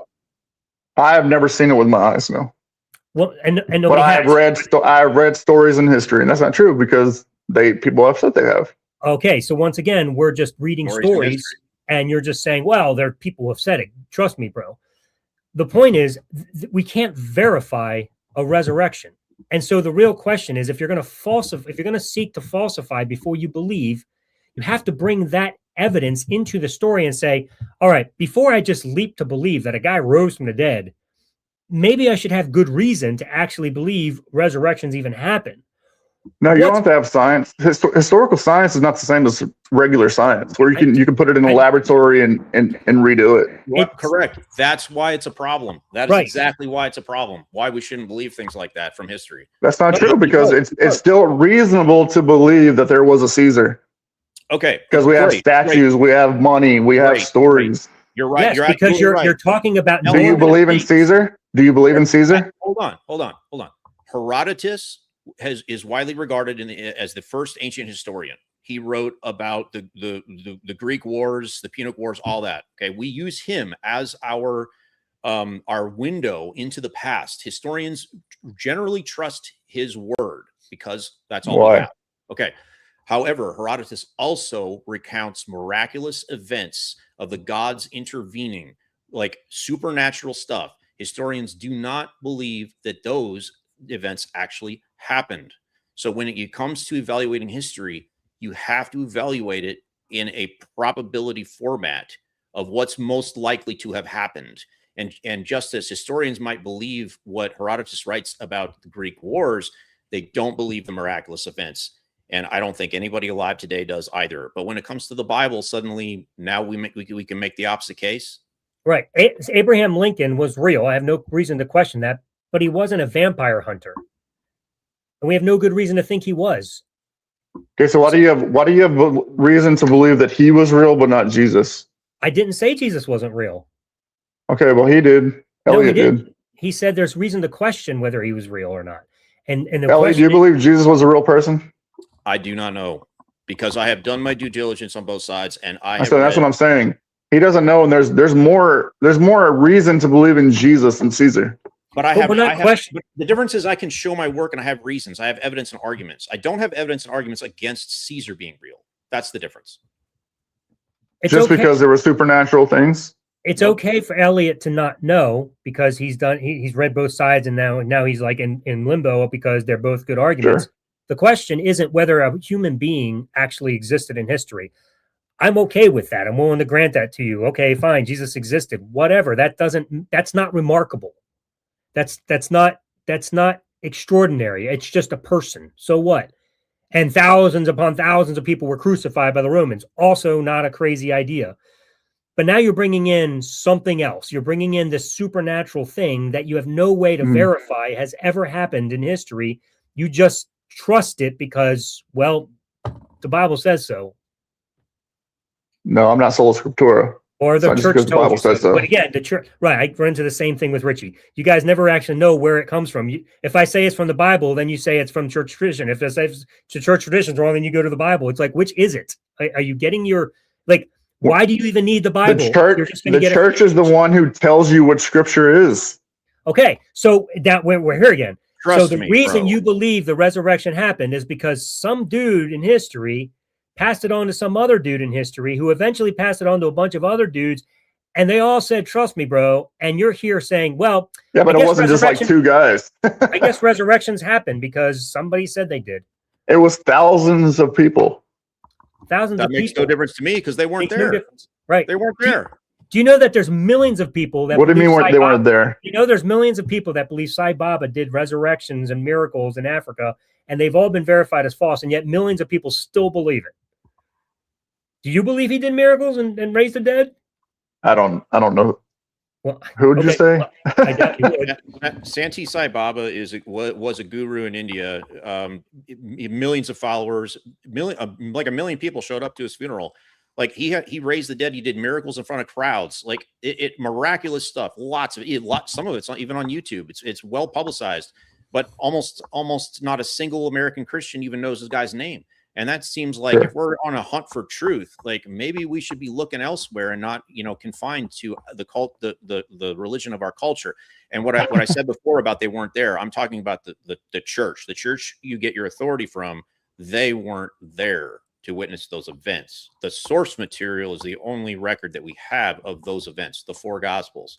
Nobody else. So we have the traditions of the disciples down the history. That's the thing. It's not just like Christianity started and then you skip 300 years. Hey, you know what? I could get a billion people can tell me that they have tradition of something happening, but not a single one of those billion people were there to witness the events. They just have it handed down to them. I'm talking about the number of people that actually witnessed it. Yeah, but eyewitnesses is good evidence. I don't trust them. I don't believe you don't trust eyewitnesses. I don't believe they're eyewitnesses. They don't even say who they were. If I'm going to write a testimony down, perhaps it would behoove me to do a few things, like maybe write it in the first person, maybe make it clear that it is eyewitness testimony from me. Maybe what if they already know it's you? Maybe sign it. Maybe say, hey, I, John, witnessed the following events, or I, Mark. Like they did nothing to prove or demonstrate. Paul does that. Paul does that with his letters, and they say Paul was a real person. Paul didn't write the Gospels. Paul didn't. But we're still on the wrong track here, because once again, you asked the question, do you not trust eyewitnesses? And the reality is eyewitness testimony alone is insufficient to draw a certain conclusion, because eyewitness testimony can be wrong. They can be mistaken. So if you're going to, would you be okay being tried for murder and judged sheerly on eyewitness testimony? If they were all saying that you certainly did the murder and you didn't, would you be okay with that? Testimony from 2,000 years ago. And you can't cross-examine them. Okay. For example, this is so hard. John, for example, whenever he wrote his letter, his memoir, do you know why he wrote that? I don't believe that he wrote it. There are reasons to believe that he did not. Do you know why he wrote it though? It doesn't matter. I don't believe he wrote it. Okay, well, they knew who John was. He doesn't have to say his name. That's not how that's not how it worked. In the ancient world, plagiarism and writing in other people's names was so common. It's so common that a warning against it actually appears in the last verse of Revelation. Okay, the point is, he wrote a letter to the church, to catechumen who had just been baptized, and he is explaining to them the mysteries of the gospel. And that's why he starts with Jesus is God, instead of the other 3 gospels where it teaches about his earthly ministry and how that folded. He's teaching catechumen who are already Christians, who are already baptized, and that's the historical context, though. I don't care about John's letter. If I don't believe John actually wrote it, then it doesn't help me, does it? Even if John wrote it, number one, he didn't give himself a name in the book, and he didn't say I. So number one, he doesn't have to. Without external testimony from people who knew him, you'd have no way to know whether or not he wrote it. My question to you is, Polycarp, Irenaeus. My question to you is, which of the contemporaries that actually knew John at the time that he wrote it are you able to cross-examine today? Why do I have to cross-examine them? I have their letters of what they say about John. No, because they weren't contemporaries. They talk about when he wrote it, where he wrote it, who he wrote it under, whenever the ruler of Rome during that time. He gives all that history of when he did it. That's what I have to go off of. Again, can you cross-examine them? How do you know that they were telling the truth? Why would they lie whenever John is teaching about the mysteries of the gospel? He is not trying to persuade you of the gospel. He is teaching them what the gospel means. I'm not even saying they were necessarily lying. I'm saying, how do you know they had the right information?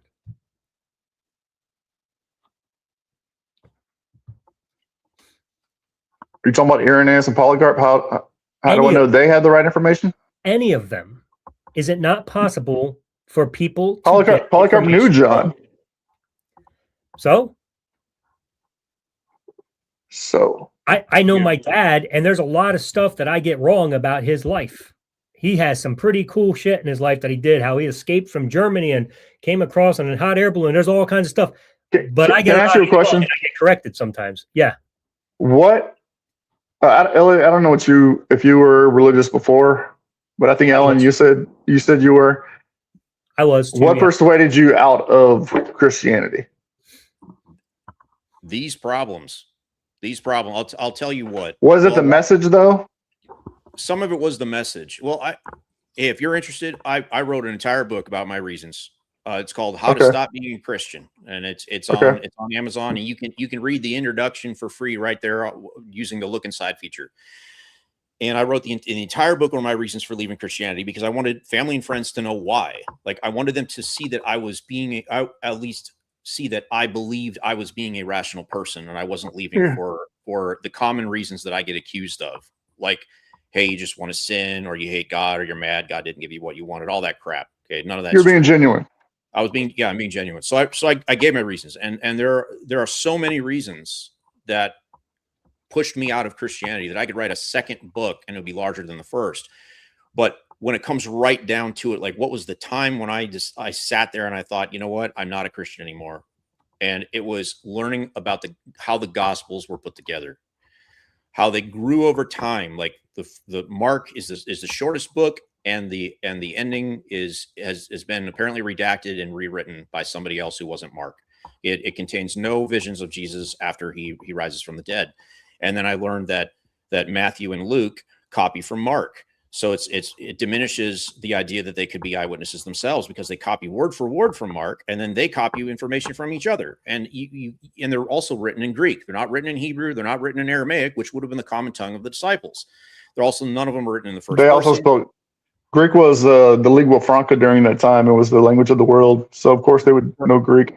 Not necessarily. If they were fishermen, they wouldn't have known. It'd be highly likely that they would even be literate. That's an assumption. That's not true. That's an assumption. That's not true. But Alexander the Great took over the Mediterranean 300 years before that time. That whole area knew Greek. Well, do you want to?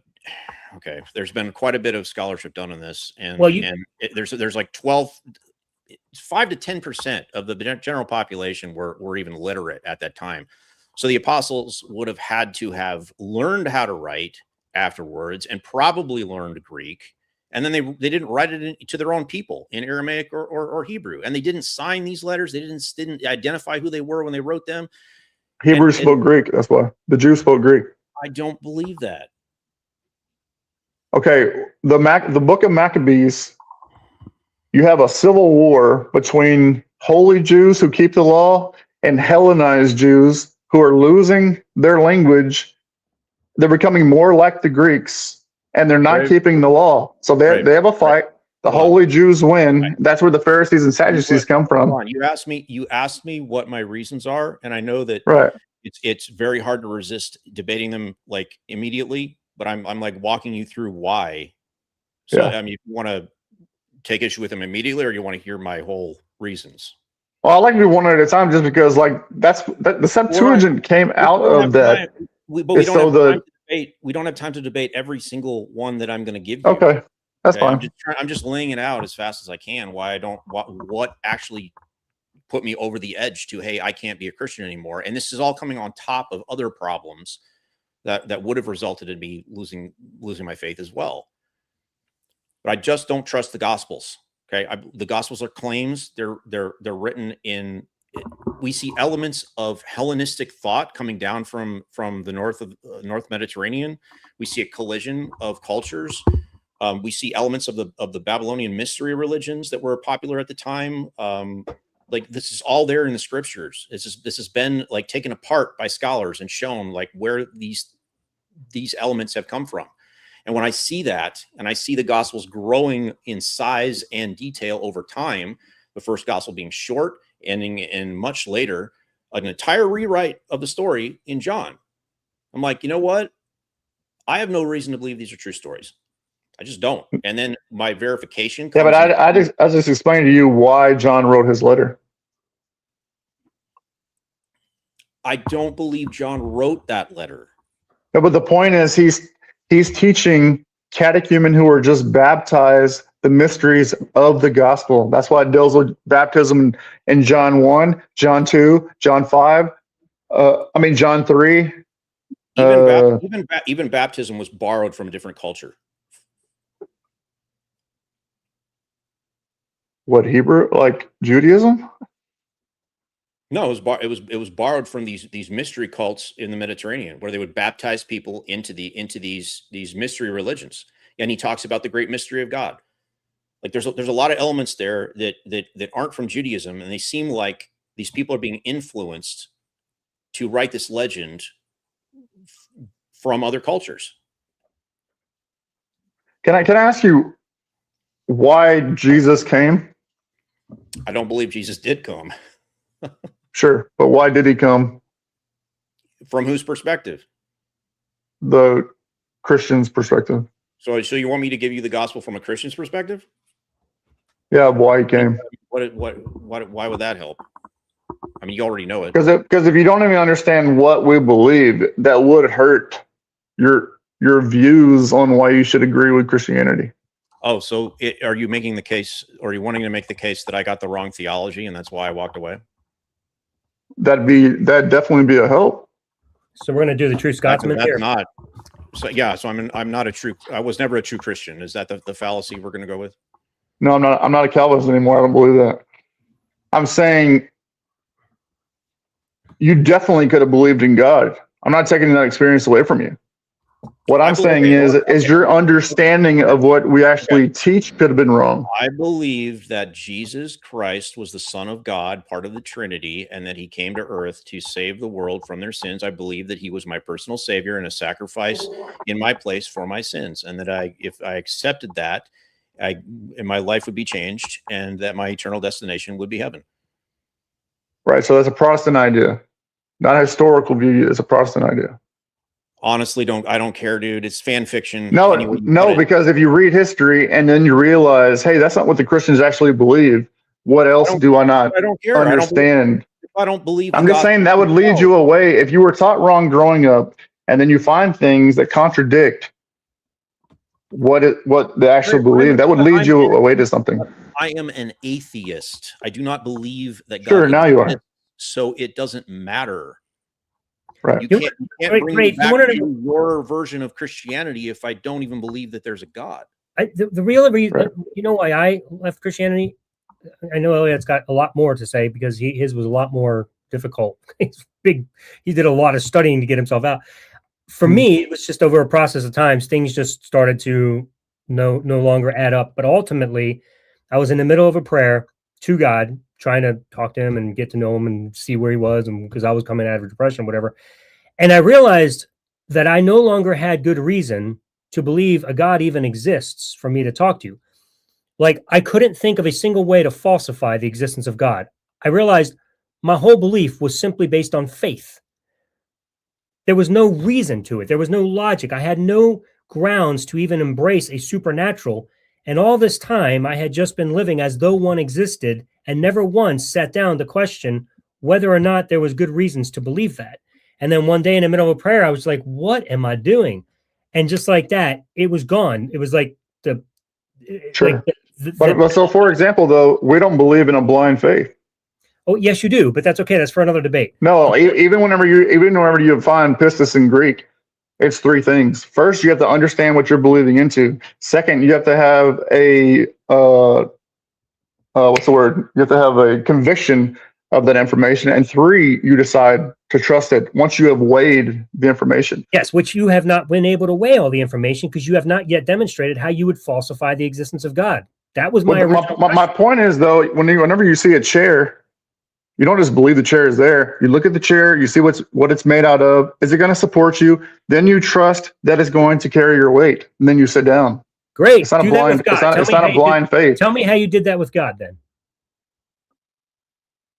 Well, I'm telling you, my experiences when it comes to my health, my trips with other people, seeing how God has moved in other people's lives and how he's changed their life, and then what I see in history has persuaded me. We even established with those experiences that you have no way to distinguish between it being a natural event and a supernatural event. And then atheism definitely hasn't persuaded me, because whenever it comes to atheism isn't something that persuades anybody. Atheism it's just the default yes, position. Yes, it is. There's still a belief system in atheism. No, there isn't. How is there? I would have to. Okay, I'm not going to say that. Tell me what the belief system is. Tell me what's the. I'm saying I'm persuaded more to be a Christian than I would an atheist. Now you made a claim, and I want you to tell me, what is the atheism belief system? That there is no God. No, I have not made that claim. Isn't that what atheist means? No. No God. It means not theism. It means not God. It means literally, I'm unconvinced that God exists. It does right, not but A means no, and Theos means God. So no God. You don't believe in a God. Correct. That's different than saying I don't. That's different than saying I believe none exist. I'm just unpersuaded that any do. So more agnostic. Sure, that's fine. But atheism in general is literally the default position from a belief that a God exists. Once I no longer believe a God exists, I disbelieve that one exists. That's not belief, it's disbelief, because I'm not convinced. So tell me, what is the belief system of atheism? So do you believe in science? This isn't anything to do with atheism. This is a question about I'm just saying, does science help you not believe in God? No. Science doesn't help you not believe in God? No. Because am I saying that wrong? Because science is done by people of all faiths. Science is something different.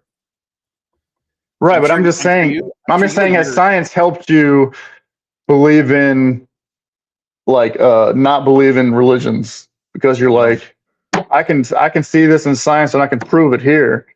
So I'm more persuaded by this rather than... You're confusing the question here. As an atheist, obviously, I have beliefs. And I believe science is a good method. If you want to talk about all the things I believe as an atheist, that's fine. That isn't the question here. The question is, what is the belief system of atheism, which answers only one question? It's about the existence of God. I have no belief system outside of that as far as atheism is concerned, because it isn't a belief system. Okay. Once I'm an atheist, now obviously I restructure my worldview, if you even want to call it that, and start believing many things. That's all fine and good. But answering the one question about atheism, it's just, do I believe a God exists or don't I? Simple. Atheism is an empty bucket. Yes. Anyone can be an atheist, and they can fill that bucket with whatever they want. They could believe in science. They could believe in chakras. They could believe in astrology, but they simply don't believe in God. So it's an empty bucket. You can fill it with whatever you want. Okay. So I would say I'm more persuaded that there is a God than I am that there is not a God. Yes, we understand that. And I'm asking you how you will falsify that a God exists. You used the chair example, which is a wonderful example. And I'm asking how you did that with God. Saying I had an experience that I can't really be sure is supernatural or natural is not the same thing as checking out the chair the way you said. Sure. Like when it comes to science, I agree that we can't, something can't come out of nothing. I believe in that. Okay. There's nothing wrong with that statement. Therefore, I believe there is a God because of creation. Well, tremendous leap. That's a huge jump. You just assumed the creation. Where did it come from? We don't know. How could I possibly know? Go and rewind. Hold on. Go and rewind. How could I possibly know that? I am a human being on Earth in like adrift in a universe that is bigger than I can possibly comprehend. And I can never get outside of that universe to see if there is something out there that could have created the universe. Even if I could, like, how do I know that it was a God that did it? Like, you're making a huge jump. You're saying a God did it specifically. You didn't get outside the universe to check. You have no idea what's right. out But we have time, matter, and space, which have to come in. They have to come in at the same time. That doesn't get into a God, man. I can't, if I so can't, yeah, so a God would have to be outside of those things to be able to create those things. And I can't get outside of those things to check. So how could I possibly know that there is a God? Okay, well, when it comes to simple things, building a house, there was a builder. That's common sense. You see a painting, there was a painter. That's common sense. There was a universe builder. How was there not? If we have consciousness, all you're demonstrating is that humans make things, and that things made by humans are made by humans. But that tells you nothing about the supernatural. That tells you nothing about how the universe came about, because it's not made by a human. So how can you possibly make the same deduction?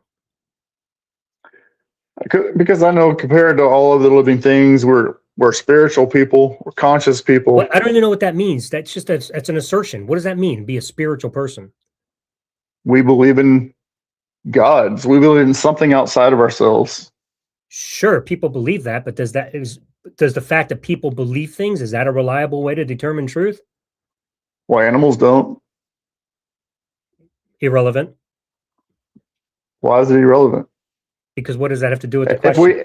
If we got here from random whatever, which is impossible. Well, who said it's random?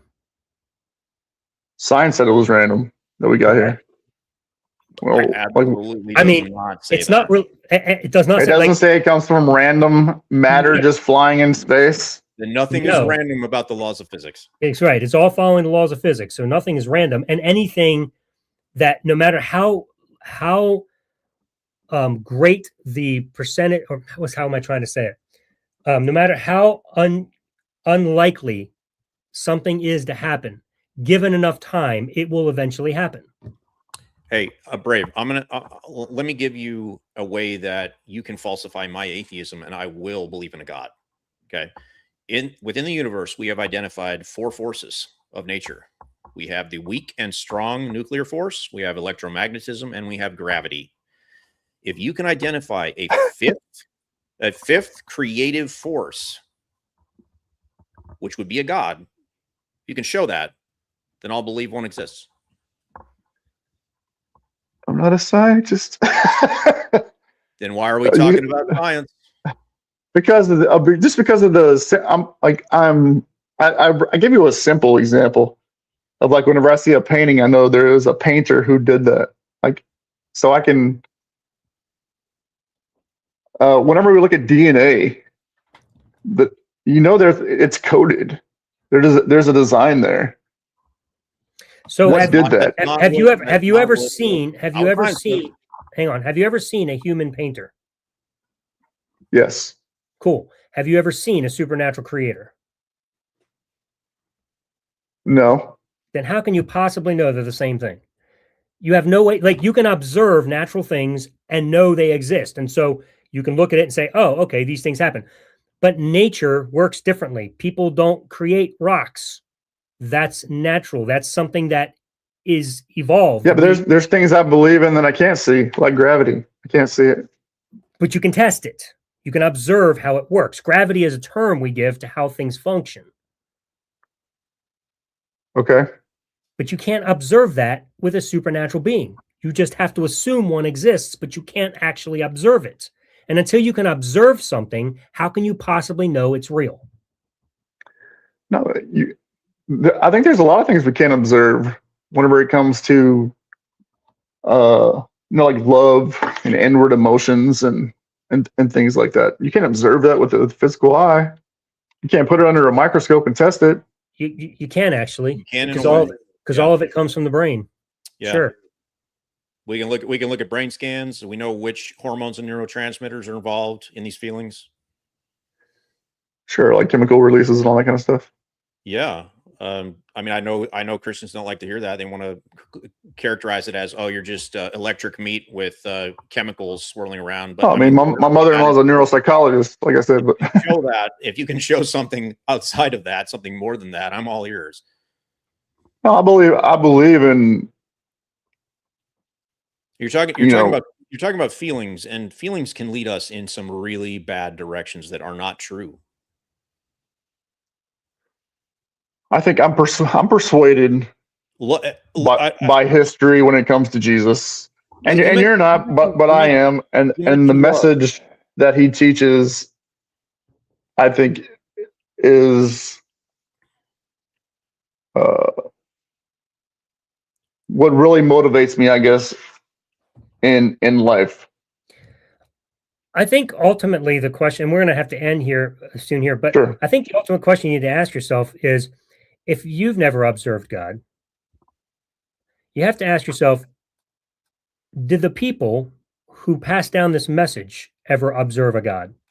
Or did they also just believe it and tell you it was real? Who in the history that we have of the church has ever actually seen God? The only one you're going to be able to say is Jesus, right? Right. Who is God? Well, you have to make a giant assumption that Jesus was God, because first you have to assume God is real. Then you have to assume Jesus was born into a man and he was God. Then you have to assume Jesus rose from the dead. You have to make a whole lot of assumptions about this Jesus guy, when in fact, the only one you can actually make that I think is fair to make is he probably existed. It was a human being. But even that is speculative. We have to just assume it. But you have no way, no matter who you go to in history, you have to assume that whoever told us originally that God exists actually observed this God, and you have to believe that. That's a big thing to believe, man. Like, that would be no different than me telling you I saw a leprechaun and you trusting me. And you'd have a better chance to believe that I saw a leprechaun because I'm real. I'm sitting there right in front of you. Why would you not believe I saw a leprechaun? But you'll believe someone was raised from the dead. Brave, before you respond to that, first of all, I want to thank you for coming on. It's no small thing to put your face on camera and get into this stuff for everybody to watch. So I really appreciate you coming on. You're welcome back anytime to discuss anything that's on your mind. Anytime. We're here every Tuesday at 6 p.m. Eastern. So I'm going to give you the last word. If you want to respond to Ellen, whatever you want to say, I'll give you 30 to 60 seconds before we let you go, and we'll close off at that. So it is all yours, buddy. Well, I appreciate you guys also, and I know this for those who are watching. These are real issues people deal with, just like the depression you went through are real things. Me losing a child, for being my wife, that's 10 out of 10 on the hurt scale. My wife went through depression as well. And for a husband to have to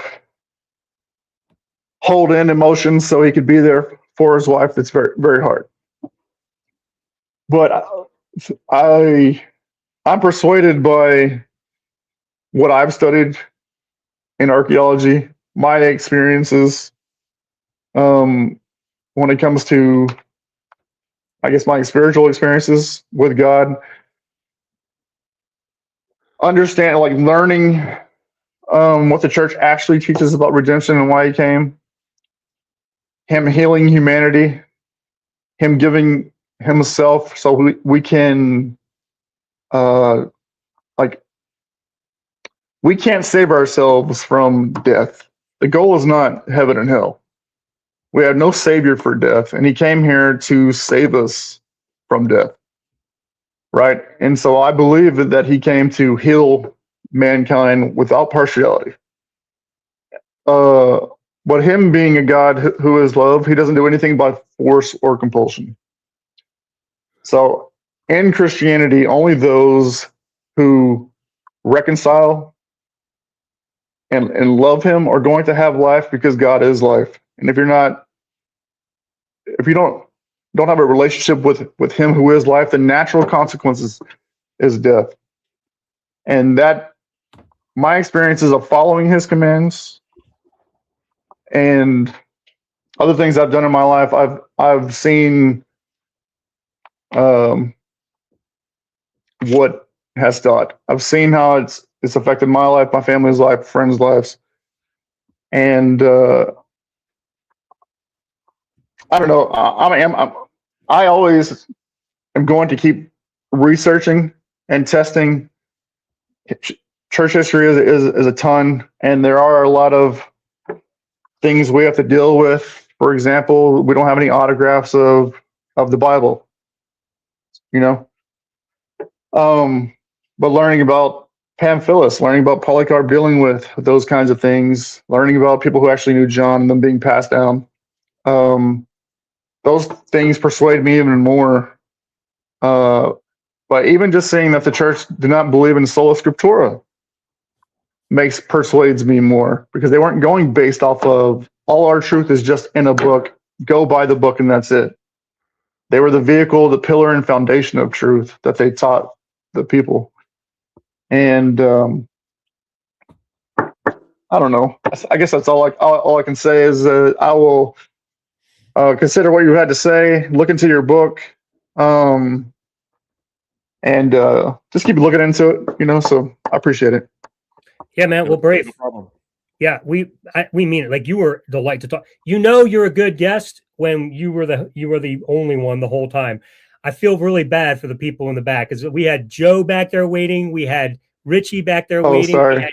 No, it's not your fault. We had Carrington Bridges, freaking Carrington, back there waiting.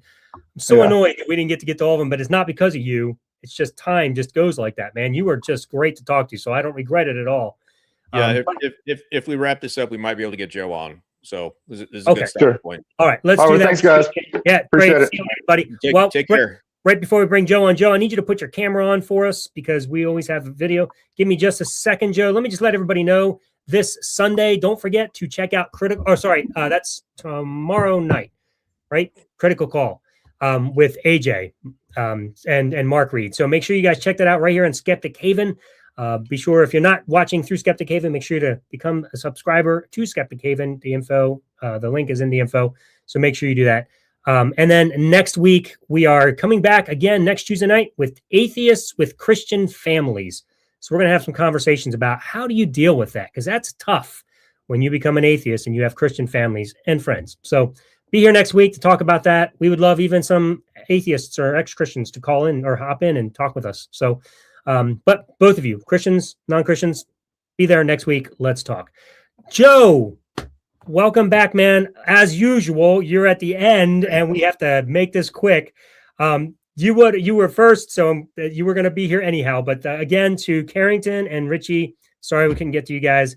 Please come back next week, though, guys, because you two are fun guys to talk to. So we hope you do. But anyway, Joe, what's up, man? Hey, how's it going? I was just listening on the last gentleman. I mean, it seemed like it deviated quite a bit from the original topic, which was Christian joy is fabricated. Am I right? Yeah. Okay. For sure. So you have Christian joy, I assume. I'm not even sure what that. I mean, like, I've heard of it. It's sort of like a nebulous term. Well, the joy, like let's say the joy in your life. Do you believe it comes from God? I believe it can. I wouldn't say it is exclusively from God. I mean, me having, like, for example, a nice piece of steak, it would be a little weird if I was to say, oh, this came from God. That would be a little strange. Right. Well, do you believe all good things come from God? All good things? Yeah. All good things. Well, like the steak, I guess. That's well, a good thing in your life. The Bible says all good things come from God. I think it's in James, all good things come down from the Heavenly Father of lights or something like that. I would say yes, but I would also say that some people's perspective on what good is, like for example, someone might have a tragedy, for example, um, and they may or may not attribute it to it being a good thing. It could be a lesson that they learned from it. And the only way for them to experience it is to experience that tragedy. But then they could also have the perspective that is not of God. So does all good things come from God? Perhaps that is subjective. I would say subjectively, yes, all good things Well, does. let's talk about all things for a second, because I know we've concentrated on joy and good things, but if you hold the premise that God is omnipotent and has created the universe and has created the rules of how everything is going to work, then wouldn't all things come from God, including the negative things? Like, would cancer come from God too? No, I would say, and as cliche as it may sound, I would say it's kind of like there's cancer, things that cause death and destruction. Yeah. I personally don't think so. Personally think a lot of these things is a cause of our actions, whether it be by diet, their environment, the stress that's caused from the environment. It is like a cause and effect. So I don't believe so, because cause and effect is in play, which is a universal law. That doesn't, we have choices. Wouldn't God have set up cause and effect? Absolutely. And that Like, would imply choice. Logically, everything has to come from God at some point. I mean, the buck stops with God on everything. I mean, even if he didn't himself create cancer, he would have engineered the rules by which it would have come into being, right? I wouldn't say he would engineer the rules. It's sort of like the potentiality. I mean, cause and effect. You can't have cause and effect and not have the potential for a negative outcome.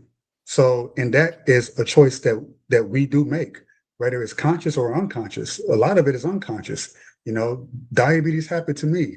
Did it happen to you? It depends. Was it type 1? Did you inherit it from your mother? She did some things that she shouldn't had no business doing. Now Yeah, you have it. Or and it I could be get something that. you did to yourself. I get that, but So let's take it all the way back to the is that beginning. I assume that I shouldn't assume, but do you hold to a literal view of Genesis? Like everything that happened in there was actually happened in history? no, no, You don't. not the So whole you don't 35,000 think years. when God cursed Adam and said, you will surely die and go back to dust, do you think that God invented death? So this is the cause and effect thing. I'm not entirely convinced that God like cursed Adam in a sense, Adam and Eve, and said this is going to be your lot in life. It's more so that if they choose to not do to follow God and continue to follow God, and they choose to go the opposite, then it only makes sense that we have the situation we are in now. That just makes logical sense based on choices that they made. Wasn't that because God made them do that? Although I But know God, some people would no, say you're the right. snake was God. You're right. Let's pretend Adam and Eve had free will and they sinned on their own. That was their free will to do that. But the scripture says God then came down and he judged them for it. And he essentially rewrote the laws of physics. He said that cursed is the ground. It will now bring forth thorns and thistles, and you shall surely die and become dust. He made a free will decision to do that on his own. That wasn't cause and effect, because he could have chosen to not do that. He could have chosen to just fix it, put it all back together the way it was before. So when does God take responsibility for his free will choices? So let's assume that he said something like that. That it was God's fault that the ground became cursed because of a choice that Adam and Eve made. Or a choice God made to do that? Or yeah, it would it. How would it in any way teach anyone a lesson by if you're putting your hand on the stove and saying, "Well, I'm just going to heal your hand." You just, even though you put your hand on the stove, you know it's hot. You were warned it's going to be hot, and you burnt yourself. Now you want me to then fix that problem that you caused yourself when I've told you not to do that. Some lessons, Do you unfortunately, think that God have to be could have? learned the hard way. Do you think God could have taught this lesson in a way that we didn't give cancer to children and people don't die in agony from viruses like rabies? Do you think maybe there could have been another way for God to have taught these lessons without sending hurricanes to wipe out tens of thousands of people who live along the coast? I mean, I don't do this. I wouldn't do this to a child if I was trying to teach them the lesson.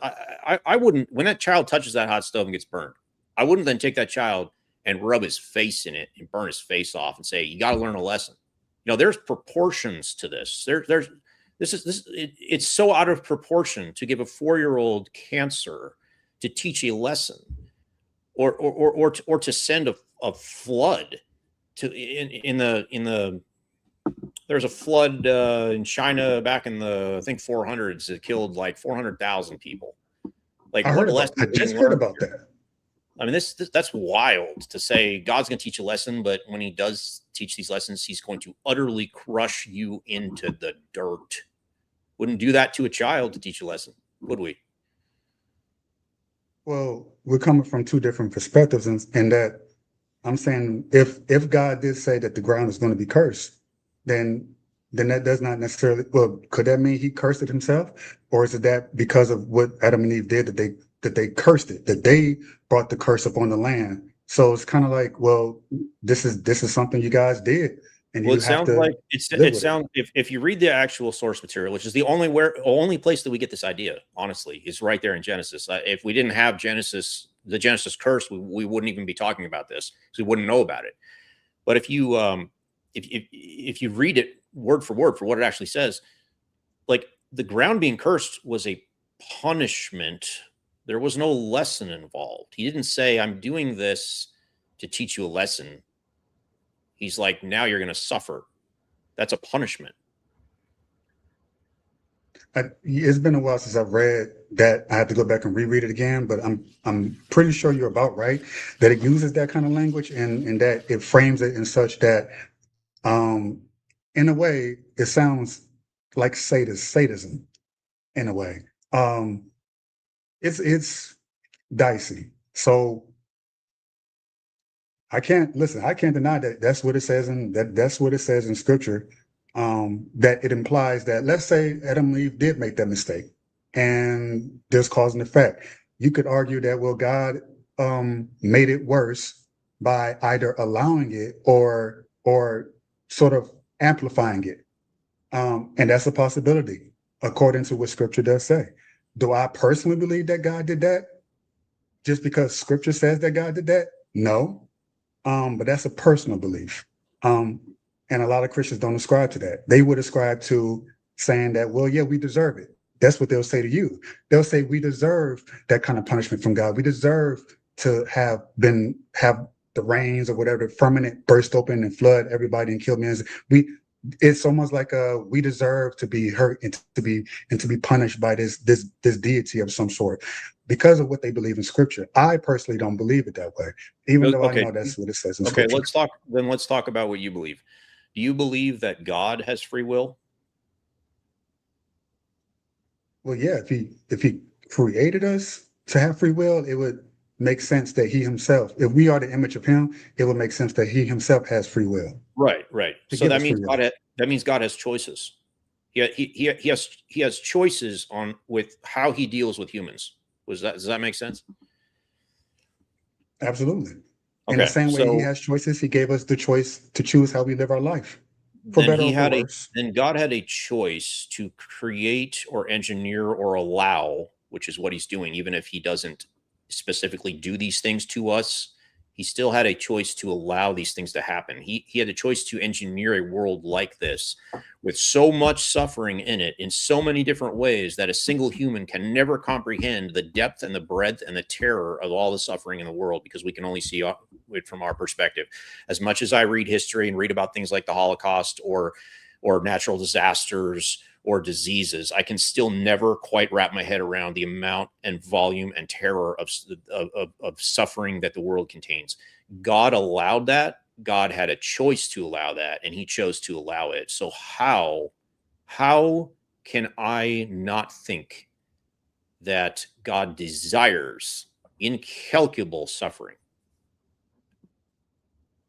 That's a huge leap. Um, I can't answer that for you. I I I stand on the belief, or I would say the knowing, that we are the cause of our own suffering, and that just like as you said, God has choices and free will. He gave us that same thing if we are in His essence, and that comes with all ranges of consequences, for better or for worse. Like I said earlier, we as creators and ourselves, if He is the creator, then we are creators. That makes sense. If that's the case, then that means we have to also accept the consequences of the creations that we make. And like you said, the things that are just, you can't wrap your head around some of the things that happens in the world, the AIDS and the cancer and the poverty, for example. But I can make to blame, I can make choices to increase my odds of getting cancer. I can make choices to do evil to other people. I do have free will to create suffering in the world. Yeah, absolutely. But one thing I don't create are tsunamis. That's God's creation. I didn't choose that with my free will. God did. so I'm looking at nature, and I think of nature in that we are supposed to respect nature. Now let's look at this practically. For example, Florida. Florida was always been a swampland. It was never meant to be inhabited the way that it has been, and we've always known that. But because of the tropical environment and everything else, we want to conquer things. So now we pay the price of having hurricanes come into that space. Is nature to blame if we decide to go in places that we know we ought not to be? That's a great point. That's I doubt a it. great I point. think that's fair. Let's run with that. Let's run with that. That's awesome. Okay, so we put ourselves in that position to get taken out by natural disasters. Great. We chose to move to Florida to do that. Okay, where on earth can I choose to live where I'm free from a natural disaster?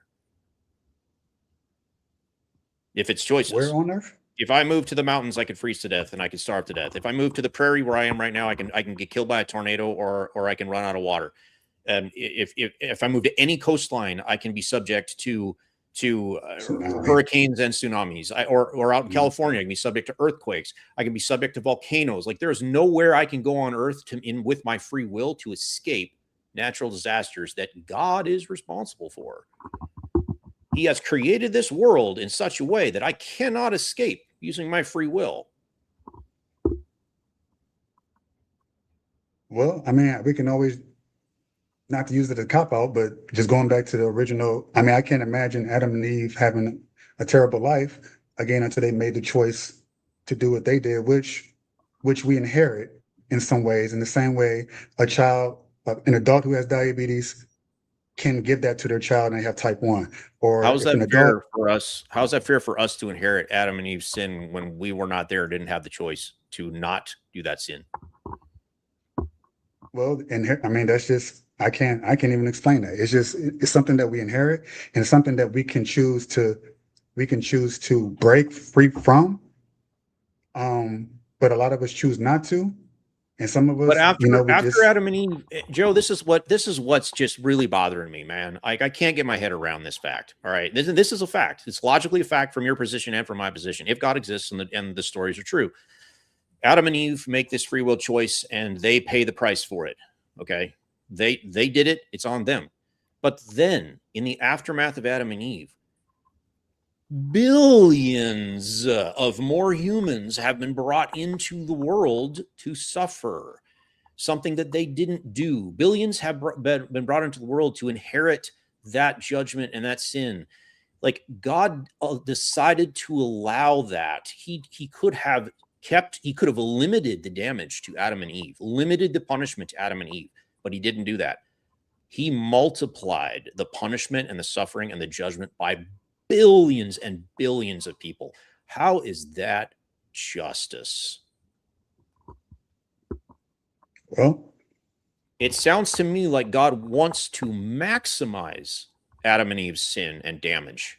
Do you know what we call people who say, "Do what I command you, or I will punish your family for it"? Call them terrorists. And that's exactly what God did. Adam and Eve didn't do what he said. So what does he do? He punishes their whole family for it. All their offspring. So, In if what world is that good? In what world can we say that's good? My conclusion is that God is evil. If he exists, he is so evil we can't even comprehend how evil he is. He's worse than any human that's ever existed. Because as a human, the most I can do is torture and kill someone. But God can do so much more than that. And he can do it on a scale that embarrasses the most ambitious genocidal psychopath. He is incalculably evil. well, so hold on. Let's just, I guess, bring it down to our level, the human level. If you were to have kids, and I don't know if you do, but if you did, if you're a decent man, you would understand that the consequence of you not having a job to take care of that child is that that child becomes malnourished, potentially passes away, or all kinds of different illnesses.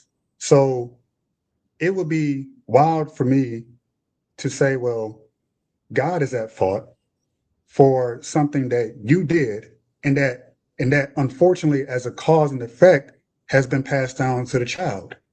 Um, it's I would look and look at that parent and say, well, you're responsible, right? You were the one who made the choices you did or did not make. Correct. Allow that And child that to be in parent, that predicament. you're right. You're absolutely right. So And accountability. that parent has a name. That parent has a name, and the parent's name is God. No. If it's I mean, that's what if you say it's God and it makes you feel like all the evils of the world is a direct reflection of God and his nature, as opposed to man's nature, our nature, what we have done and still continue to do, It's his world. then It's God's world. This is what we mean I when have we no- say I have Christian no power. joy. This is what we Wait, mean wait, when we wait, say wait, wait. Christian joy is fabricated. Because when you You're look saying at it's the God's facts, word. when you look at the facts, this is believing that God is good is not reality, man. You has that whole idea is fabricated in your head because, like, you think about when you go to Sunday school and the kids are taught about the flood. Why don't they talk about what the flood actually did to everybody, including children, babies that were drowning as moms are just trying to keep them above water until they couldn't hold them up anymore? Babies who never did anything, and they're dying by drowning, only to save the 8 people that God likes. Like, and what we teach in Sunday school is God is so good, he made a rainbow. That's the kind of shit that's being fabricated and pushed into your mind. And when that happens, you don't pay attention to the facts of the stories. This is God at work doing shit. I mean, that's a like I said, that's a sadist. That's someone who enjoys taking pleasure and seeing their own creations, let's just say his children, in pain. I highly doubt that. I personally don't feel that. But you could look at the world at large and say, well, clearly there's evidence that God is a maniac, is a psychopath, sociopath, whatever. And But I look Joe, at if I were God, I'm better than any version of God because in my humanity, if I created a world, created a universe, I would never create it like this. I would never allow these things to happen. I would never see the child touch the hot stove, as in eat the fruit on the tree, and when I told them not to. And I wouldn't say, you know what, you disobeyed me. Now I'm going to absolutely fuck you every possible way I can imagine, and I'm going to allow billions more to be created on my world, and I'm going to do the same to them. Like, I would never do that, and so that you're also tells me that this God cannot exist. wait. So you're also saying all that, it sounds great and a utopian and everything. I would never allow these things to happen. But then you would also simultaneously not allow that child or that person to have the choice, the will to decide to do those things, even if it goes against what you want, which is love, right? Joe, I have a I'm very oh, There's a bigger problem sorry, here. I'm sorry I keep interrupting you. I do apologize. It's just that we're kind of getting low on time, and you know, I have a man. choice. It comes down to this. I have a choice for what I'm going to believe about the world. And choice A is that the world is terrible like this and that there's a God that made it all possible. Choice B is that this happened through natural processes, and that's why we have all this pain and suffering. And we are in a fight for survival as living organisms, competing for resources in a very uncontrolled environment, and bad things happen. And they happen a lot because we're not necessarily created or designed for this world. Therefore, we're going to suffer because of that. Okay. So between those two choices, like, I'm not going to pick the God one, because that means that we've got this incredibly powerful, but also apparently evil being who did this on purpose, versus this just happened to us. And I believe this just happened to us. That's my choice. Oh, you believe it. So you're not as let's see, unbiased for, I don't believe that, atheism is me. I don't know. Basically, it's that I don't know question. You clearly have a bias, and it's very strong. It's intense. It's a default assumption. I have been born into a world, and I look around me, and this is what I see. What I see is what I get. That's all. That's as far as I can get. I don't see a God. Okay, so I'm going to go with the conclusion that this is something that has happened to us because we were not created for this environment. Therefore, we're going to suffer because we're struggling to survive. That's my default assumption. It is not a dogma. It's not a belief. It's just my default. I don't know anything else. I've never met this God. All I know is what people have told me about him. I read the stories, and the stories say that it's all that he did all this. This is all his responsibility. And I'm like, well, man, that sounds like a crazy story, and an evil one too. I'm going to go with what I see is what I get.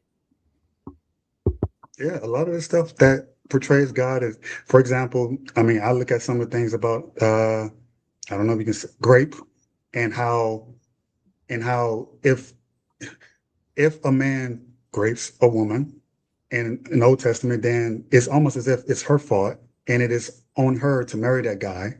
It's a lot of questionable things that is attributed to God, or God thus said the Lord. That if you were to read it at face value, that's exactly what it is. And that is exactly the God that's portrayed. And you have like a schizophrenic version where in the New Testament, he's like this loving, positive version. It's like, wait a second. So what about this one in the Old Testament? It's the weirdest dichotomy to me. And also the reason why it's still written by man. So if you are to go by scripture, as most people do, and say, well, the reasons for me not believing in God is because of how God is portrayed in the scripture, and then you look out into the world and say, well, clearly this is what God is. I think that's a very short-sighted way of looking at God, because you're looking at book and then say book, see book evidence, okay, there it is, as opposed to like the holistic picture. Yusuf, let me try to make this as simple as possible. Can God sin? Impossible. Impossible, right? Impossible. Okay. Is God capable of making something in his image accurately? Yeah, 100%. Okay. And you would think that if that was his goal, he couldn't fail, right? Absolutely. All right. So if God can't sin, and he made Adam and Eve in his image, then either Adam and Eve were failed creations because they were able to sin, or God intentionally deceived us all by saying he made them in his image, but he didn't really want to create them in his image, because part of his image bearing would be his incapability of sinning, would it not? Okay, so we're not God, right? When I say I'm not connecting the two, we're not God. So there's a lot of things about God that we are not. Let We me are ask in you, his image. what parts of God were in his image bearers? Like, do we get to just pick the parts? Well, love and free will and justice and whatever, joy. I mean, but you don't like the can't sin one? God is all those things, and he made somebody in his image, the whole point was for that image bearer to reflect him correctly. And he failed to do that part of his image by making them incapable of sinning. Okay, so I'll answer that directly. If free will is a choice, and God also has free will, and he gave us free will as a result of us being in his image, then if we have a choice to do things that is outside of the nature of God, then that choice remains. Right, but you Now, see we the might- conflict. You see the conflict here then. There's a conflict. So you're, Does Mhm. God have free will? I know we do, and I am assuming that as a result of us having free will, that it makes logical sense that he does. To what extent, I can't wrap my head around that. But But I'm wondering the other God, way around. How are we created in his image if not inclusive of the things that are his characteristics? One of which is the incapability of sinning, even though he also has free will. If God can't sin, he doesn't have free will. oh, I mean, I guess you're God. I assume. I mean, if that's Are your we more conclusion, are we more powerful than God? Is our free will more powerful? We can do more things than God can. I think we're a lot more powerful than we think we are, but not But as are we not more as powerful powerful as than God. God? Are there options available to us that are not available to God? That would make us more powerful than God if there are things we can do he can't. I would say the one thing that I think that we do that he can't, which is why we exist, is you could say, well, if God exists, then he can experience all things. I think he experiences things through us in a way that he cannot. And so it's through our perspective, through our eyes, everything that he just it's kind of like we experience it and he receives it and he enjoys it. We experience it, but he can't do what we can do in the sense that like experience the things we do on earth, the very intangible things. Sort of like he's a macro perspective, we're the micro perspective, and it takes two to tango. So for him to be the fullness of who he is, then we have to be who we are. So things So it's like kind of like a sin. symbiotic. So we can sin and God can't. Well, for example, if That's we a are to question. believe That this, was a question. Can we sin and God can't? God in his nature, I can't, I'm not God, so I can't answer if he can or cannot. But I can only say that it's extremely unlikely that he does, although scripture You does said imply earlier that that. when I asked you originally, you said God can't sin. You said absolutely. You were definitive. God can't sin. It sounds like God created humans just so that he could experience sin, because he can't, so he had to find a surrogate. Because you said that Wow. God is experiencing things through humans, so maybe because God can't sin, he creates humans to sin for him, so he can experience what that's like. And that's a wild take, Elliot. That is a I wild know. take. I'm full of them. Because so when we do sin, because he But experiences then we have things. a different problem. Now we're not created in his image.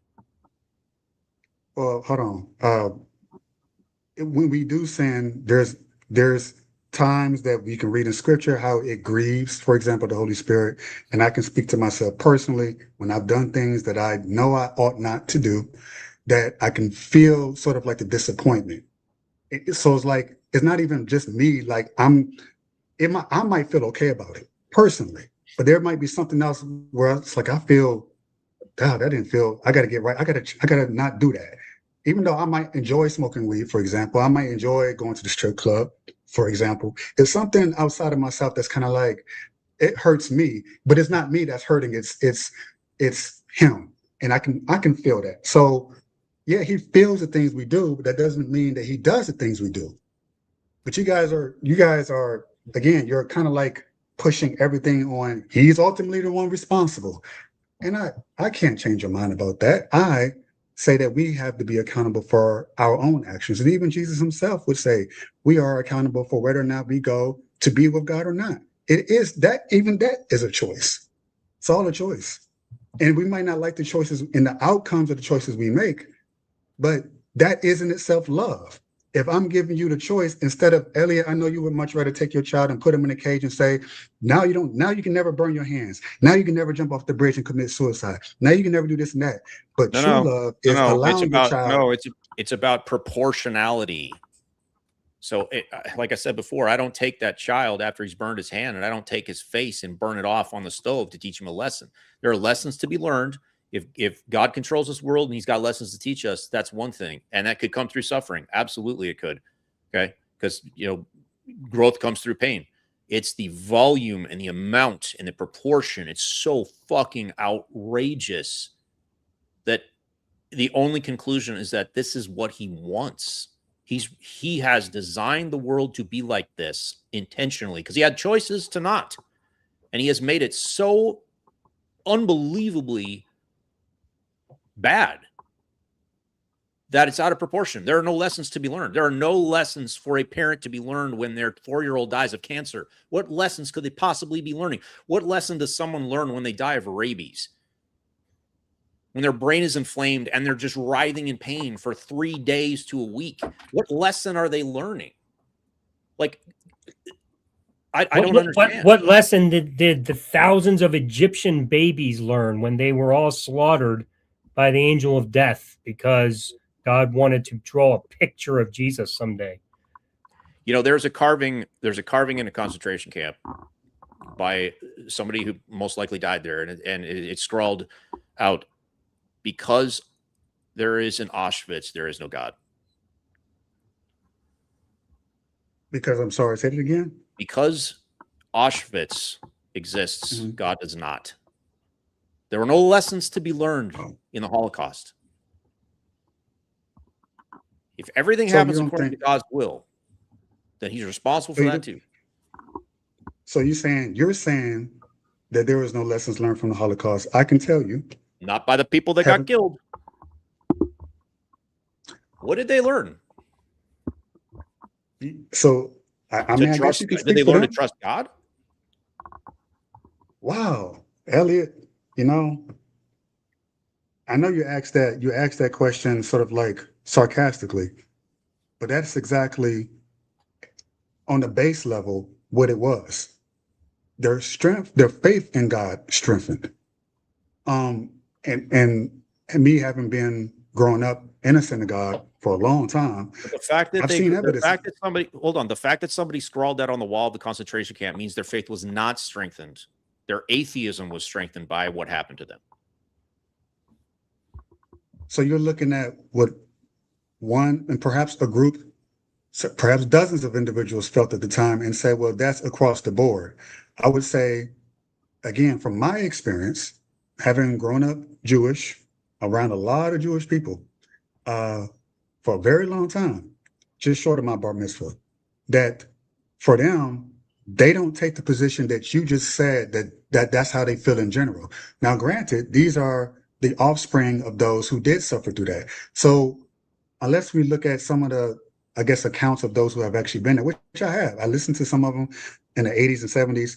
And although it's still, when they tell these stories, it brings them pain, they still go back and reflect on how God got them through it, how God allowed them to strengthen them through it. They've learned a lot about themselves and humanity because of it. And yeah, of course, some people were sour about the experience. Why me? God is punishing me. So I'm not denying that those people did exist, but I'm saying by and large, the Jewish people have regrouped themselves, and we see evidence of their faith in God in a lot of different ways. It's worth noting that a tremendous proportion of practicing Jews today are atheists. They believe in the idea of God, but they don't actually believe he exists. So you're telling me something that, again, I'm telling you what I know from this in this example. I can't tell you what Muslims think or whatever, Buddhists. I can tell you how Jewish people generally think and feel, and what I just told you is generally how they think and feel. I mean, I grew up with them. I was raised by them. They were some of the most God-loving people I've ever met. Didn't believe in Jesus. I didn't find out until much later. But God, that was the one that was the one pillar that they held on to. In spite of what you're saying, how you're telling me that they felt, I'm just telling you from experience, which is unusual because most people are thinking about, oh, this is how they must have felt. I'm telling you for certain that by and large, they were all very godly people. Just more so than I wish I was more like that now today than I am now. And where did it get them? Where did it get them? Trust in God. Where did it get them? Where did it get them? Trust in God. Got them right into the ovens. Well, listen, there's no guarantee that life is going to be all sunshine and roses. And they didn't charge that against God and say, well, God did this to me. They look at the people responsible. The problem is that I apologize for keep interrupting you, but we're at 2 hours and 55 minutes, so we're coming pretty close here. I will give you the last word. Don't worry. But it appears to me that trusting God and not trusting God results in almost always the same thing. Like, it's just random, dude. Like, you can have all these Jews that trusted God and got killed in the Holocaust. You can have people that don't trust in God at all, psychopathic, sadistic individuals. They end up billionaires or running the world. Like, where does trusting God get you versus not trusting God? It's all random. Well, if my trust in God is conditional on happy times all the time, then I don't really have trust in God. That's conditional. But if I really love God, even through it all, then it would be easy for me to place blame on him for things that go wrong, and say, well, only good things that happen to me is because of God. So do you credit him for good? Do you credit him for the good things that go right? Well, I'm a willing participant in a lot of the experiences that I have.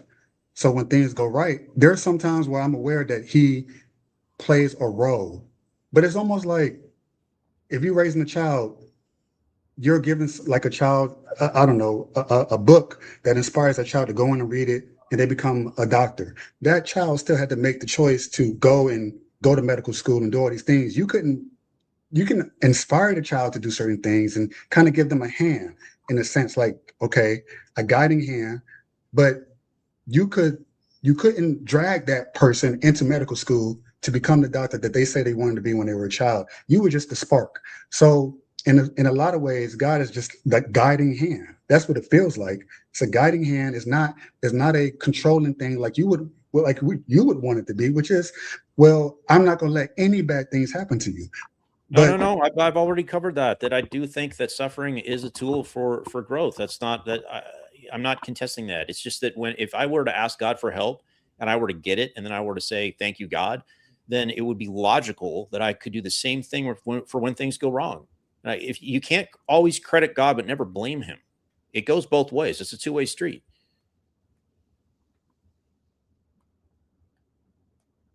I mean, hey, this is your logic, and I can't. I'm just being consistent. Can't debate it. Can I just say this is so? Well, first of all, Joseph, I wonder if you had a life change because you're always Joseph and today you're Joe. Did you? Yeah, like a name change, like the biblical characters. Yeah, which is fine. I mean, I don't know if you prefer Joe now. I don't want to call you Joseph. If you prefer, you don't care. No. It's let's say close friends and family call me Joseph, and Gotcha. Others typically call me Joe. Well, I'm pretty sure after all the conversations we've had, we are close friends and family now. Call me Joseph. But Joseph, so I find it interesting that with all the conversations we've had, you don't have a source book or source material of any sort that is your standard for defining God, that you say, I know God is this because it comes from this source. Your definition of God is seemingly constantly in flux, which tells me that God isn't really something that tells you who he is. You seem to be determining who God is to fit your narrative of what you want a God to be, which is very strange because if you're just inventing as you go along, why do you really need that? Because you're just basically creating a narrative in your head anyway of what you want this God to be. But it sounds to me like your life would go exactly the same way without that additional thing called God.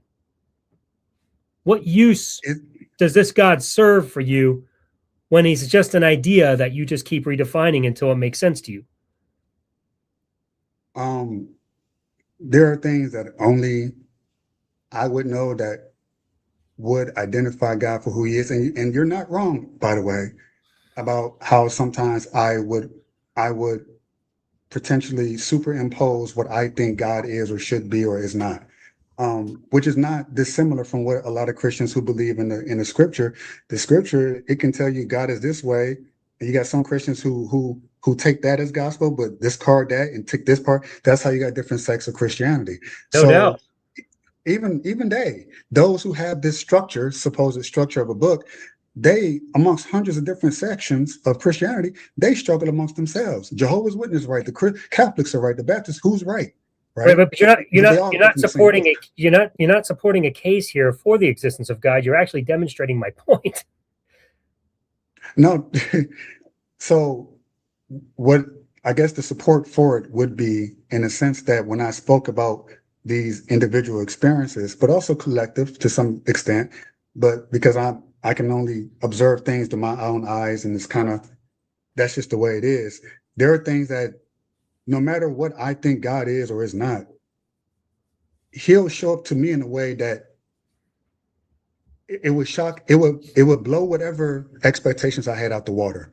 It would be completely just to me random. But then looking back, it was all planned. But nothing I could have done to cause this to happen. So for example, like let's just say that I, like a lot of Christians do, felt a certain way about the gay community. Like most Christians do, they read the Bible and they read Leviticus and they see that's what it says about gay. And so you wanting to be following God, you'll look at that and say, well, gays are this, gays are that. You become fixated on how bad they are because it's sort of like connected to all these other things like bestiality and all these other weird things. But it was God who corrected me on that. It wasn't I could not have read any differently in the Bible because the Bible told me that I'm supposed to look at them and see them as sinners. So, all right. So we got to wrap this up because it's 3 hours now. We do have to wrap this up, but I'm going to ask you one last question, and then I'm going to give you the last word, and then we're gonna end this because we got to go.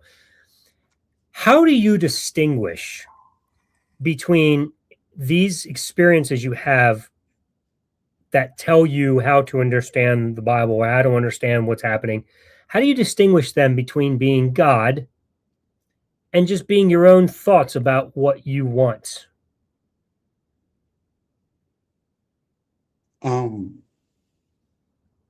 One is when it subverts my expectations or current thinking pattern. Like I'm 180 degrees, and I'm like, I would have never thought of it that way. And it just comes out of the blue. Or is revealed to me in a way that I would have never gone out of my way to research that, to change that mindset. So that's one way. The second way is cliche, but it's an overwhelming presence of love. Like, even though, for example, I'm wrong about this thinking, or I'm wrong about how I feel about this, or I'm wrong about this action that I'm doing, it's still in his disappointment, and it's like, like there's still love behind that I feel. It's never condemnation. That's another clue that I know that's from God. Because I might condemn myself. So you say, well, how do I know the difference between him and it's not me? I might feel guilty about certain things, but even though it's a bad thing, technically, like for death, for example, this feeling of love, this overwhelming sense of love, it's like it brings you to tears, and it makes you not want to steal anymore. It makes you not want to do things that you used to do anymore.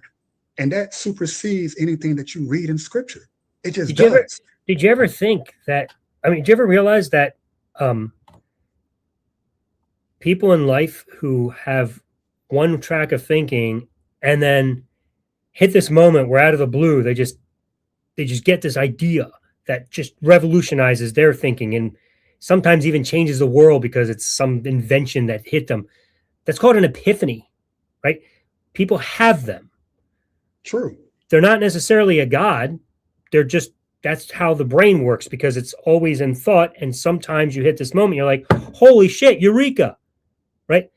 Sounds to me like that's also what you're describing. So what I'm asking, which you still didn't answer, is how do you distinguish it between God and just an epiphany? Or something like that, which is a good example. Oh, I got an idea. I invented a light bulb. Oh, I've done 1,000 experiments, and now my brain connected the dots. Epiphany. I got the light bulb. Edison. But I'm talking about like in a moral sense, like things that I morally would say, I stand on this. Nothing can change me from this way of thinking and way of feeling. Nothing can. I am dogmatically going in this direction. And something dramatically outside of my own thought, you could say it's an epiphany. But if I'm not even considering those other thoughts, like a Thomas Edison would when he's testing different ideas to come up with the light bulb, I'm talking one-track minded. And it's something outside of me is like, it's like all-minded. And it's like, whoa, okay, I never would have thought of it that way. And I've never even considered it. And I'm speaking from a moral, spiritual perspective. Not that the epiphanies aren't a spiritual thing, because I also believe that comes from the spiritual plane as well. Even though you would say it's all brain, it's a connection there. Ideas aren't just brain matter and neurons firing. That's a process that takes place from something outside of itself, but that's a whole different thing. But there's subtle things that you kind of over time with your relationship with God, you just kind of know the difference. What's the difference between me just having an idea from a bunch of different books I read, different ideas I've taken from different people, and now I got this thing, and God and his idea and what he's telling me that's different from what's just in my mind. There is a difference, and I don't even know how to verbalize what that difference is. I can feel the difference. Well, I can tell you what, this distinguish week, go and try to figure that out. Figure out how you distinguish it. How do you tell the difference? Because I'd love to have you come back and explain it to us. So we got to end the show, though. So I'm going to cut it off now because it's a good breaking point. But thank you again, Yosef, for joining us. You are considered a friend here. We always welcome you back anytime. Love having you here. Absolutely. But it is time to go. We've been on for way too long, so we got to cut it short. But you're awesome, dude, and we'll catch you next week. All right, I'm going to bump you and end the show, my friend. Thanks again for coming on, Joe. Take care, man. Take care. All right, everybody. Thank you so much for joining us. Don't forget, tomorrow, the Astrology of the Bible with Mark here, 4:30 p.m. Eastern on the Unraveler show. And then right after that at 8 p.m. Eastern, 7 p.m. Central here on Skeptic Haven. You can come on and check out Critical Call with AJ and Mark Reed. And then, of course, don't forget to join me and Richie on Sunday to continue our conversation. This is what's going on this week and lots more. We appreciate you being a part of our lives. Thanks for joining the Deconversionists. And remember, every Christian has their own version of Christianity. We're here to unravel your conversion. Good night, everybody.